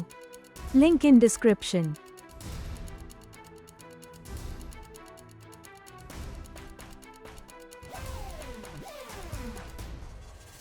നീ ഞാൻ പറഞ്ഞത് കേട്ടില്ലേ? നീലിമ കേട്ടു. എനിക്ക് അയാളെ കല്യാണം കഴിക്കാൻ സാധിക്കില്ല. അതിനി ആര് എന്ത് പറഞ്ഞാലും നടക്കില്ല. നീലിമ പറഞ്ഞത് കേട്ട് വാസുദേവൻ ക്രൂരമായി അവളെ നോക്കി. എന്നെ നിനക്കറിയാമല്ലോ. ഞാൻ പറയുന്നത് പോലെ നിന്നില്ലേ പിന്നെ നിന്റെ മോനെ നീ ഒരിക്കലും കാണില്ല. ഒരു പിതാവിന് ഇത്രത്തോളം തരം താഴാൻ പറ്റുമോ എന്നായിരുന്നു അവളുടെ അപ്പോഴത്തെ ചിന്ത. ഈ നശിച്ച നാട്ടിലേക്ക് ഒരിക്കലും തിരിച്ചു വരാൻ പാടില്ലായിരുന്നു എന്ന് അപ്പോൾ അവൾക്ക് തോന്നി. നീ സുധാകരനെ തന്നെ വിവാഹം കഴിക്കും. ഞാൻ അയാൾക്ക് വാക്കു കൊടുത്തതാണ്. എനിക്ക് വാക്കു മാറ്റാൻ പറ്റില്ല. നിങ്ങൾ എന്നോട് ചോദിച്ചിട്ടാണോ വാക്കു കൊടുത്തത്? എന്റെ ജീവിതം വെച്ച് വിലപേശാൻ നിങ്ങൾക്ക് എന്താണ് അധികാരം? നീലിമ ചോദിച്ചു. നീ എന്റെ മോളല്ലേ, നീ സമ്മതിക്കുമെന്ന് എനിക്കറിയാം. അല്ലെങ്കിൽ എന്ത് സംഭവിക്കുമെന്ന് ഞാൻ പറയണ്ടല്ലോ. വാസുദേവൻ വീണ്ടും ഭീഷണിയുടെ സ്വരത്തിൽ പറഞ്ഞു. നിങ്ങൾക്കൊക്കെ എന്താ വേണ്ടത്? എന്റെ ശവം കണ്ടാ മതിയോ? നീലിമ നിയന്ത്രണം വിട്ട് ചോദിച്ചുപോയി. വാസുദേവൻ തുടർന്നു. നിന്റെ ശവം ഞങ്ങൾക്കെന്തിനാ? ജീവിച്ചിരിക്കുന്ന നിന്നെയാണ് എനിക്കാവശ്യം. നാളെ ഹോട്ടൽ ബ്ലൂ ലഗൂണിൽ ഞാനൊരു പാർട്ടി വെക്കുന്നുണ്ട്. നമ്മൾ മാത്രമേ കാണൂ. സുധാകര മേനോനെയും ക്ഷണിച്ചിട്ടുണ്ട്. നീ അയാളെ നേരിട്ട് കണ്ട് വിവാഹത്തിന് സമ്മതമാണെന്ന് പറയണം. അത്രയും ചെയ്താൽ മതി. നിങ്ങൾക്ക് നാണം തോന്നില്ല അച്ഛാ? സ്വന്തം മകളെ അയാളെപ്പോലെ ഒരാൾക്കൊപ്പം കെട്ടിച്ചയക്കാൻ നിങ്ങളുടെ അഞ്ജലി മോളോട് നിങ്ങളിങ്ങനെ കാണിക്കോ? നീലിമ ചോദിച്ചു. ദേ ചേച്ചി, വെറുതെ എന്നെ അനാവശ്യമായി ഒന്നിലും വലിച്ചിടണ്ട, അഞ്ജലി പറഞ്ഞു. അഞ്ജലി മോള് നിന്നെപ്പോലെ വല്ലവന്റെയും കുട്ടിയും കൊണ്ട് നടക്കുന്നവളല്ല. അവൾക്ക് അന്തസ്സുണ്ട്. അതുകൊണ്ട് തന്നെ നല്ലൊരു കുടുംബത്തിൽ നിന്ന് വിവാഹം തീരുമാനിക്കാൻ പറ്റി. നീ അങ്ങനെയാണോ? വാസുദേവൻ ചോദിച്ചു. നീലിമയുടെ കണ്ണുകൾ നിറഞ്ഞു. തനിക്ക് സംഭവിച്ച എല്ലാ കാര്യത്തിനും ഉത്തരവാദി അഞ്ജലിയാണ്. എന്നിട്ടും എല്ലാവരും എപ്പോഴും അവളോടൊപ്പമാണ് നിൽക്കുന്നത്. തനിക്ക് വേണ്ടി സംസാരിക്കാൻ പോലും ആരുമില്ല. സ്വന്തം അച്ഛനാണെന്ന കാര്യമൊന്നും അവൾക്കപ്പോൾ ഓർക്കാൻ തോന്നിയില്ല. വാസുദേവനാണ് തന്റെ ഏറ്റവും വലിയ ശത്രു എന്ന് അവൾക്ക് തോന്നി. ഇനി നിന്നോട് ഇതിനെക്കുറിച്ചൊരു സംസാരമില്ല. നാളെ എന്റെ ആളുകൾ നിന്നെ ഹോട്ടലിലേക്ക് കൊണ്ടുവന്നോളൂ. അവരോടൊപ്പം വരാൻ തയ്യാറായില്ലേ നിന്റെ കുഞ്ഞ് ജീവിച്ചിരിക്കില്ലെന്ന് ഓർത്തോണം. ഈ സമയം ഹോട്ടലിൽ ഒരു റൂമർ പരക്കുന്നുണ്ടായിരുന്നു. സിദ്ധാർത്ഥിനൊപ്പം കണ്ട സുന്ദരനായ കുഞ്ഞിനെക്കുറിച്ചായിരുന്നു എല്ലാവരുടെയും സംസാരം. സിദ്ധാർത്ഥ് സാധാരണ ആരെയും അമിതമായി അടുപ്പിക്കുന്ന പ്രകൃതക്കാരനല്ല. അതിനാൽ ഒപ്പം കണ്ട കുട്ടി സിദ്ധാർത്ഥിന്റെ മകനായിരിക്കുമെന്ന് പലരും ഊഹിച്ചു. പക്ഷേ സ്ത്രീകളുമായി അമിത അടുപ്പമില്ലാത്ത സിദ്ധാർത്ഥിനെ പോലെ ഒരാൾക്ക് അങ്ങനെ ഒരു രഹസ്യ വിവാഹം നടക്കാനോ കുഞ്ഞുണ്ടാവാനോ സാധ്യതയില്ല. സിദ്ധാർത്ഥ് പൊതുവെ സ്ത്രീ വിഷയത്തിൽ താല്പര്യമുള്ള ആളല്ല. അവനെ ഒരു സ്ത്രീ വിഷയത്തിൽ കൊടുക്കാൻ ഗൗതമിന്റെ കൃഷ്ണ ഗ്രൂപ്പിലെ ആളുകൾ പല വിധത്തിൽ ശ്രമിച്ചിരുന്നതാണ്. പക്ഷേ അവൻ അതിലൊന്നും വീണിട്ടില്ല. ആ ചർച്ചകൾ സിദ്ധാർത്ഥന്റെ കുടുംബത്തിന്റെ ചെവിയിലുമെത്തി. മുറിയിൽ സിദ്ധാർത്ഥന്റെ അച്ഛനും അമ്മയും പരസ്പരം ആ കാര്യം സംസാരിച്ചുകൊണ്ടിരുന്നു. എന്റെ പൊന്നു മനുഷ്യ, സിദ്ധുവിന് കുഞ്ഞുണ്ടെന്ന് ഞാൻ വിശ്വസിച്ചിട്ടില്ല. പക്ഷേ ഇതിനെപ്പറ്റി അന്വേഷിക്കാൻ ഞാനൊരാളെ ഏർപ്പാട് ചെയ്തിരുന്നു. അയാള് ഒരു കുഞ്ഞിന്റെ ഫോട്ടോ കാണിച്ചു. അതാ എനിക്ക് സംശയം. സിദ്ധാർത്ഥന്റെ തനി പകർപ്പാണ് ആ കുഞ്ഞ്. ഗീത പറഞ്ഞു. അത് കേട്ട് വിശ്വനാഥൻ ചിരിച്ചു. നിനക്ക് പ്രാന്ത. നിന്റെ മോൻ ഏതെങ്കിലും പെണ്ണിന്റെ ഒപ്പം പോകുന്നത് എന്തെങ്കിലും നീ കണ്ടിട്ടുണ്ടോ? അവൻ നല്ലൊരു കൊച്ചിനെ സ്നേഹിച്ച് കാണാൻ നമ്മൾ എത്ര പണിപ്പെട്ടതാ. അങ്ങനെയുള്ള സിദ്ധ് രഹസ്യ വിവാഹം കഴിച്ചെന്ന് പറഞ്ഞ എങ്ങനെ വിശ്വസിക്കും? അതൊന്നും എനിക്കറിഞ്ഞൂടാ. എന്തായാലും സിദ്ധുവിന്റെ കുഞ്ഞാണ് അതെങ്കിൽ ഉറപ്പായും ഞാൻ അതിനെ ഇവിടെ വളർത്തും. എനിക്ക് അവന്റെ കുഞ്ഞിനെ കണ്ടിട്ട് മരിച്ചാൽ മതിയെന്നേ ഉള്ളൂ. എന്തായാലും നേരെ ചൊവ്വേ നിങ്ങളുടെ മോൻ അത് സാധിച്ചു തരുമെന്ന് തോന്നുന്നില്ല, ഗീത പറഞ്ഞു. മൊബൈലിൽ ആ ഫോട്ടോ എടുത്ത് വിശ്വനാഥനെ കാണിച്ചുകൊണ്ട് ഗീത തുടർന്നു. നിങ്ങൾ ഈ ഫോട്ടോ ഒന്ന് നോക്കിക്കേ. സിദ്ധാർത്ഥ കുഞ്ഞിലിരുന്ന പോലെ തന്നെയല്ലേ ഇവനും? അതാ എനിക്കിത്ര സംശയം. എന്തായാലും നീ ആയിട്ട് ഓരോന്ന് ഊഹിക്കാൻ നിൽക്കണ്ട. സിദ്ധു വരട്ടെ, നമുക്ക് ചോദിക്കാം, വിശ്വനാഥൻ പറഞ്ഞു. ഗീതയുടെ മനസ്സിൽ അപ്പോൾ അശ്വിന്റെ കുഞ്ഞു മുഖം തെളിഞ്ഞു. അത് സിദ്ധാർത്ഥിന്റെ മകൻ തന്നെ ആയിരുന്നുവെങ്കിലെന്ന് ആ അമ്മ വെറുതെ ആഗ്രഹിച്ചിരുന്നു. ഓഫീസിലെ ചെയറിൽ ഇരിക്കുകയായിരുന്നു സിദ്ധാർത്ഥ്. അവന്റെ അരികിലായി അശ്വിൻ ഇരുന്ന് ഐസ്ക്രീം കഴിക്കുകയാണ്. ഓഫീസിലും പുറത്തും അശ്വിൻ തന്റെ മകനാണെന്ന റൂമർ പരക്കുന്നതായി സിദ്ധാർത്ഥും അറിഞ്ഞിരുന്നു. തനിക്ക് ഇത്രയും പ്രശ്നമുണ്ടാക്കി വെച്ചിട്ട് കൂസിലില്ലാതെ അശ്വിൻ ഇരിക്കുന്നത് കണ്ടപ്പോൾ സിദ്ധാർത്ഥിന് അവന്റെ ചെവിക്ക് പിടിച്ചൊരു കിഴുക്ക് വെച്ചു കൊടുക്കാൻ തോന്നി. സിദ്ധാർത്ഥ് ഓഫീസിലേക്ക് ഇറങ്ങിയപ്പോൾ ഒറ്റയ്ക്കിരിക്കാൻ പേടിയാണെന്നും പറഞ്ഞ് അശ്വിൻ കരഞ്ഞതും അതോടെ അവനെയും കൂടി ഓഫീസിലേക്ക് കൊണ്ടുപോരേണ്ടി വന്നതും സിദ്ധാർത്ഥ് ആലോചിച്ചു. ഈ സമയം റിസപ്ഷനിൽ സിദ്ധാർത്ഥിന്റെ അച്ഛനും അമ്മയും എത്തിയിരുന്നു. ഗീത, ഒന്നുകൂടെ നീ ആലോചിക്ക്. ഓഫീസിൽ വെച്ച് പറയേണ്ട കാര്യമാണോ ഇത്? സിദ്ധു വീട്ടിലേക്ക് വന്നിട്ട് പോരെ? വിശ്വനാഥൻ ധൃതിയിൽ നടക്കുന്ന ഭാര്യയെ നോക്കി പറഞ്ഞു. പോരാ, എനിക്കത് അറിഞ്ഞേ പറ്റൂ, ഗീത പറഞ്ഞു. ഓഫീസിൽ അശ്വിന്റെ മുഖം കഴുകിക്കൊടുത്ത് പഴയതുപോലെ അവനെ ചെയറിലിരുത്തിയിട്ട് ജോലിയിൽ മുഴുകുകയായിരുന്നു സിദ്ധാർത്ഥ്. അപ്പോഴാണ് ഗീതയും വിശ്വനാഥനും അവിടേക്ക് കയറി വരുന്നത്. അവരെ കണ്ട സിദ്ധാർത്ഥ് എഴുന്നേറ്റു. ഇതെന്താ പറയാതെ ഇങ്ങോട്ട്? അപ്പോയിന്റ്മെന്റ് എടുത്തിട്ട് വരണോ? പിന്നെ അതല്ല അമ്മേ, പറഞ്ഞിരുന്നേൽ ഞാൻ അങ്ങോട്ട് വന്ന് കാണുമല്ലോ. സിദ്ധാർത്ഥ് അമ്മയെ തണുപ്പിക്കാൻ ശ്രമിച്ചു. ഹുവ്, നിന്റെ തിരക്ക് കഴിഞ്ഞിട്ടല്ലേ? എനിക്കത് പോരാ, ഒരു കാര്യം അറിയണം, അതാ വന്നത്. അശ്വിൻ അവിടെ നിന്നും കുറച്ചു മാറിയാണ് ഇരുന്നത്. അതുകൊണ്ട് ഗീത അതുവരെ അവനെ കണ്ടിരുന്നില്ല. വിശ്വനാഥനും ഗീതയും സിദ്ധാർത്ഥിന്റെ എതിരെയുള്ള കസേരയിലേക്കിരുന്നു. എന്താമ്മേ, എന്തുപറ്റി? സിദ്ധാർത്ഥ് ചോദിച്ചു. ഗീത ഫോണിൽ നിന്ന് ഒരു ഫോട്ടോ എടുത്ത് തുറന്ന് സിദ്ധാർത്ഥിന്റെ നേർക്ക് നീട്ടി. സിദ്ധു, സത്യം പറയണം, ഈ കുട്ടിയേതാ? സിദ്ധാർത്ഥ് ഫോൺ വാങ്ങി നോക്കി. അശ്വിനും താനും ക്യാൻറ്റീനിലിരിക്കുന്ന ഒരു ഫോട്ടോയാണത്. അമ്മയെല്ലാം അറിഞ്ഞു കാണും. ഇനിയിപ്പോ എങ്ങനെ ഇതിന്നൊന്ന് ഊരും? സിദ്ധാർത്ഥ് ചിന്തിച്ചു. നീ എന്താ സിദ്ധു ആലോചിക്കുന്നേ? ഈ കുഞ്ഞ് ആരാണെന്ന് പറ, ഗീത ആവർത്തിച്ചു. വിശ്വനാഥൻ സംസാരിച്ചില്ല. ഭാര്യ അയാൾക്ക് സംസാരിക്കാൻ അവസരം കൊടുത്തതുമില്ല. സിദ്ധാർത്ഥ് അപ്പോൾ അറിയാതെ അശ്വിൻ ഇരിക്കുന്ന ഭാഗത്തേക്ക് നോക്കി. അവനെ കൂടി അവിടെ കണ്ടാൽ അമ്മ ഉറപ്പായും അത് തന്റെ മകനാണെന്ന് വിശ്വസിക്കുമെന്ന് സിദ്ധാർത്ഥിന് തോന്നി. സിദ്ധാർത്ഥിന്റെ നോട്ടം പോയ ദിശയിലേക്ക് ഗീത തിരിഞ്ഞു നോക്കിയപ്പോഴാണ് അശ്വിനെ അവിടെ കാണുന്നത്. ഗീത അമ്പരപ്പോട് ചോദിച്ചു, ഈ കുട്ടിയല്ലേ അത്? ആ സാഹചര്യത്തിൽ എന്ത് പറഞ്ഞാലും അമ്മ വിശ്വസിക്കില്ലെന്ന് സിദ്ധാർത്ഥിന് തോന്നി. സിദ്ധു, ഇനിയെങ്കിലും പറ മോനെ, ഇത് നിന്റെ കുഞ്ഞാണോ? ഗീത ചോദിച്ചു. സിദ്ധാർത്ഥ് മറുപടി പറയാതെ അച്ഛനെ നോക്കി. സിദ്ധു, നീ തുറന്നു പറ, ഞങ്ങൾക്ക് സത്യം അറിഞ്ഞാ മതി, വിശ്വനാഥൻ പറഞ്ഞു. അശ്വിൻ അപ്പോൾ അവരെ നിഷ്കളങ്കമായി നോക്കി. ആ കുഞ്ഞിനെ കണ്ടപ്പോൾ ഗീതയ്ക്ക് വല്ലാത്ത വാത്സല്യം തോന്നുന്നുണ്ടായിരുന്നു. അപ്പോൾ അശ്വിൻ സിദ്ധാർത്ഥിന്റെ അടുത്തേക്ക് ഓടി വന്നു. എന്നിട്ട് ചോദിച്ചു, ഡാഡി, ഇവരൊക്കെ ആരാ? അശ്വിൻ ഡാഡി എന്ന് വിളിച്ചതോടെ ദയനീയമായ ഭാവത്തിൽ സിദ്ധാർത്ഥ് അമ്മയെ നോക്കി. അവരോട് എന്തു പറയണമെന്ന് അവൻ അറിയില്ലായിരുന്നു. സിദ്ധു, നീ അമ്മയോട് പറ മോനെ, ആരേ കുട്ടി? അമ്മേ, അത് ഞാൻ വിശദമായി പിന്നീട് പറയാം. ഇപ്പോ ഓഫീസ് ടൈമിലാണോ ഇമ്മാതിരി ലൂസ് ടോക്സ്? സിദ്ധാർത്ഥ് ഒഴിഞ്ഞു മാറാൻ ശ്രമിച്ചു. അശ്വിന്റെ മുന്നിൽ വെച്ച് വീണ്ടും ഞാൻ നിന്റെ ഡാഡിയല്ലെന്ന് പറയാൻ ആ സമയം സിദ്ധാർത്ഥിന് അല്പം ബുദ്ധിമുട്ട് തോന്നി.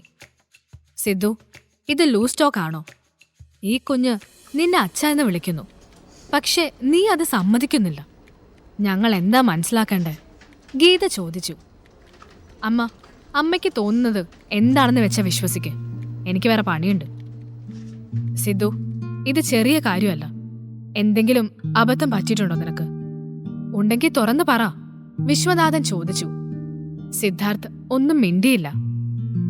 മോനെ പറയടാ, ഇവൻ നിന്റെ മോനാണോ? ഗീത വീണ്ടും ചോദിച്ചു. സിദ്ധാർത്ഥ് അപ്പോൾ അശ്വിനെ നോക്കി.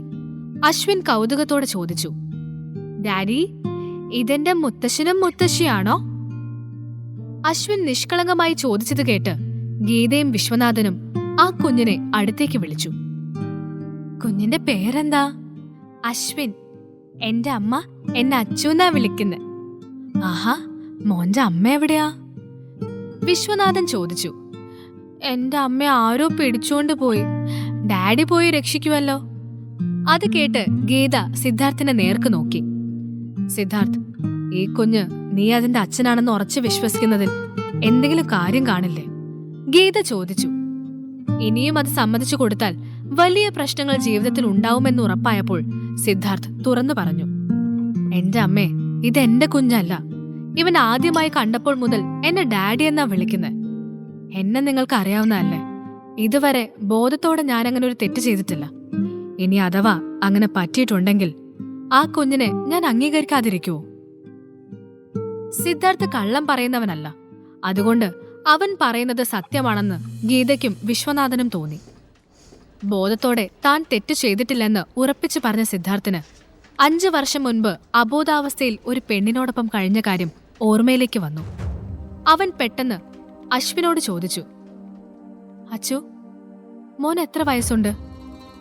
അശ്വിൻ അത് കേട്ട് സിദ്ധാർത്ഥിന്റെ നേർക്ക് നോക്കി. 4 വയസ്സു, അശ്വിൻ പറഞ്ഞു. അത് കേട്ടപ്പോൾ സിദ്ധാർത്ഥിന്റെ മുഖത്ത് എന്തൊക്കെയോ ഭാവങ്ങൾ മിന്നിമറിഞ്ഞു.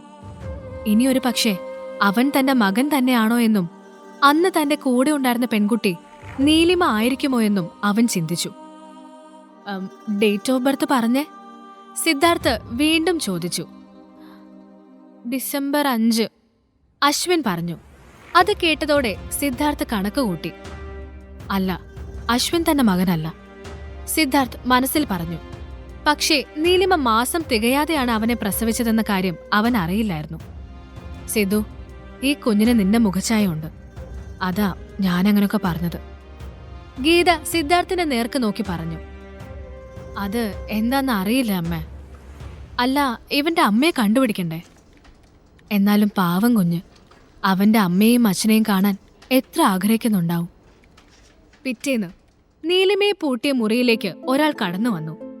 നീലിമയെ കൂട്ടിക്കൊണ്ടുപോവാൻ വാസുദേവൻ അയച്ച ആളായിരുന്നു അത്. നീലിമയ്ക്ക് തല ഉയർത്തി നോക്കാൻ പോലും ശേഷിയുണ്ടായിരുന്നില്ല. വാസുദേവൻ അയച്ച ആൾ നീലിമയെ അവിടെ നിന്നും ഹോട്ടൽ ബ്ലൂ ലഗൂണിലേക്ക് കൂട്ടിക്കൊണ്ടുപോയി. ആ ഹോട്ടലിൽ നിന്ന് എങ്ങനെയെങ്കിലും രക്ഷപ്പെടാനുള്ള ചിന്തയിൽ നീലിമ അയാൾക്കൊപ്പം ഹാളിലേക്ക് ചെന്നു. അപ്പോൾ അവിടെ ഒരു ടേബിളിൽ വാസുദേവനും സുധാകരനും സംസാരിക്കുകയായിരുന്നു. നീലിമയെ കണ്ടവർ രണ്ടുപേരും പരസ്പരം നോക്കി പുഞ്ചിരിച്ചു. അപ്പോൾ വാസുദേവൻ പറഞ്ഞു, താ വന്നല്ലോ. നീലിമ അത് കേട്ട് പുച്ഛത്തോടെ അയാളെ രൂക്ഷമായി നോക്കി. കേട്ടോ മോളെ, സുധാകരൻ നിന്നെ കാണാൻ തിടുക്കപ്പെട്ടിരിക്കുമായിരുന്നു, വാസുദേവൻ പറഞ്ഞു. ആണോ അങ്കിൾ? നീലിമ അയാളെ പരിഹസിച്ചു. അല്ല, ഈ കൊച്ചിന് മുഖം എന്താ കടുന്നല് കുത്തിയതുപോലെ? സുധാകര മേനോൻ ചോദിച്ചു. അത് അവളും ഞാനും ഇന്നൊരു ചെറിയ വഴക്കുണ്ടായി, അതിന്റെ പിണക്കത്തിലാ. പിന്നെ ഇവള് വലിയ വാശിക്കാരിയാ കേട്ടോ സുധാകര. താൻ കുറച്ച് പാടുപെടും. അതൊന്നും സാരമില്ലടോ. പാടുപെട്ടാലെന്താ, കൊച്ചു രാജകുമാരിയെ പോലെയല്ലേ. ഇവൾക്ക് വേണ്ടി ഞാൻ ഇത്തിരി പാടുപെടാൻ തന്നെ തീരുമാനിച്ചു. സുധാകര മേനോൻ നീലിമയുടെ ശരീരം നോക്കിയാണ് അത് പറഞ്ഞത്. നീലിമയ്ക്ക് അത് കണ്ടപ്പോൾ അറപ്പ് തോന്നി. അവൾ നിൽക്കുന്നതിന്റെ എതിരെ ഒരു ടേബിളിൽ സിദ്ധാർത്ഥ് ഇരിപ്പുണ്ടായിരുന്നു. നീലിമ അവനെ കണ്ടില്ല. സിദ്ധാർത്ഥ് നീലിമയെ തന്നെ ശ്രദ്ധിക്കുന്നുണ്ട്. അവിടെ ഒരു കോൺഫറൻസിൽ പങ്കെടുക്കാനായി എത്തിയതാണ് അവൻ. ഭക്ഷണം കഴിക്കാനായി VIP റെസ്റ്റോറന്റിലേക്ക് യാദൃശ്ചികമായി വന്നപ്പോഴാണ് സുധാകര മേനോന്റൊപ്പം നീലിമയെ അവൻ കാണുന്നത്. അവളെ അവളുടെ അച്ഛൻ ഭീഷണിപ്പെടുത്തി കൊണ്ടുവന്നതാണ് എന്നവന് അവളുടെ പെരുമാറ്റം കണ്ടപ്പോൾ തന്നെ മനസ്സിലായി. നീലിമ ഇരിക്കെ, സുധാകര മേനോൻ പറഞ്ഞു. നീലിമ അയാളോട് സംസാരിച്ചില്ല. അയാൾ പറഞ്ഞത് കേട്ടതായി പോലും ഭാവിച്ചില്ല. അത് കണ്ട് വാസുദേവന് ഭയങ്കര ദേഷ്യം തോന്നി. സുധാകര മേനോൻ നീലിമയുടെ ശരീരത്തിലേക്ക് വീണ്ടും നോക്കി. അവളെ എത്രയും വേഗം സ്വന്തമാക്കാൻ അയാളുടെ മനസ്സ് ആഗ്രഹിച്ചു. വഷളൻ ചിരിയോടെ അവളെ നോക്കി ആസ്വദിക്കുന്ന സുധാകര മേനോനെ സിദ്ധാർത്ഥ് ശ്രദ്ധിക്കുന്നുണ്ടായിരുന്നു. അവന് അയാളെ എടുത്ത് ചുവരിലടിക്കാനുള്ള അത്രയും ദേഷ്യം തോന്നി. അപ്പോഴാണ് സുധാകര മേനോൻ അവളുടെ കയ്യിൽ കയറി പിടിച്ചത്. നീലിമ ഇരിക്കേ. അയാൾ അധികാരത്തോടെ അവളുടെ ശരീരം തന്നിലേക്ക് ചേർക്കാൻ ശ്രമിച്ചുകൊണ്ട് പറഞ്ഞു. ശരീരത്തിൽ അയാൾ സ്പർശിച്ചപ്പോൾ നീലിമയുടെ സകല നിയന്ത്രണവും തെറ്റി. അവൾ അയാളെ ശക്തിയിൽ പിന്നിലേക്ക് തള്ളി. സുധാകര മേനോൻ ടേബിളിൽ ചെന്ന് വീണു. അവിടെ ഉണ്ടായിരുന്ന പ്ലേറ്റുകളും ഗ്ലാസുകളുമെല്ലാം നിലത്ത് വീണ് പൊട്ടി. എടി അഹങ്കാരി, എന്താ നീ കാണിച്ചത്? മകളെ അയാൾ കയ്യേറ്റം ചെയ്യാൻ ശ്രമിച്ചതുപോലും വാസുദേവന് പ്രശ്നമല്ലായിരുന്നു. അത് കേട്ട് ദേഷ്യം വന്ന നീലിമ ടേബിളിലിരുന്ന വെള്ളമെടുത്ത് അച്ഛന്റെ മുഖത്തൊഴിച്ചു. എന്നിട്ട് പുറത്തേക്കോടി. പിടിക്കട അവളെ! വാസുദേവൻ കൂട്ടാളികളോട് അലറി.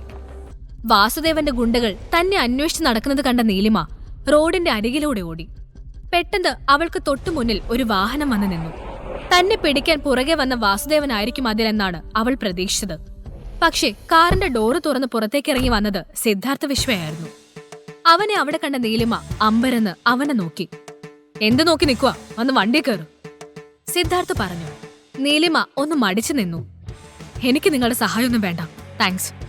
സിദ്ധാർത്ഥന് അത് കേട്ട് ചിരിയാണ് വന്നത്. ശരി, വേണ്ടെങ്കിൽ വേണ്ട, പക്ഷേ എനിക്ക് തന്നെ സഹായിച്ചേ പറ്റൂ. സിദ്ധാർത്ഥ അതും പറഞ്ഞുകൊണ്ട് നീലിമയുടെ വലതു കൈയിൽ പിടിച്ച് അവളെ വണ്ടിയിലേക്ക് വലിച്ചിട്ടു. ഈ കഥ തുടർന്ന് കേൾക്കുന്നതിനായി ഇപ്പോൾ തന്നെ പോക്കറ്റ് FM ആപ്പ് ഇൻസ്റ്റാൾ ചെയ്യൂ. Link in description.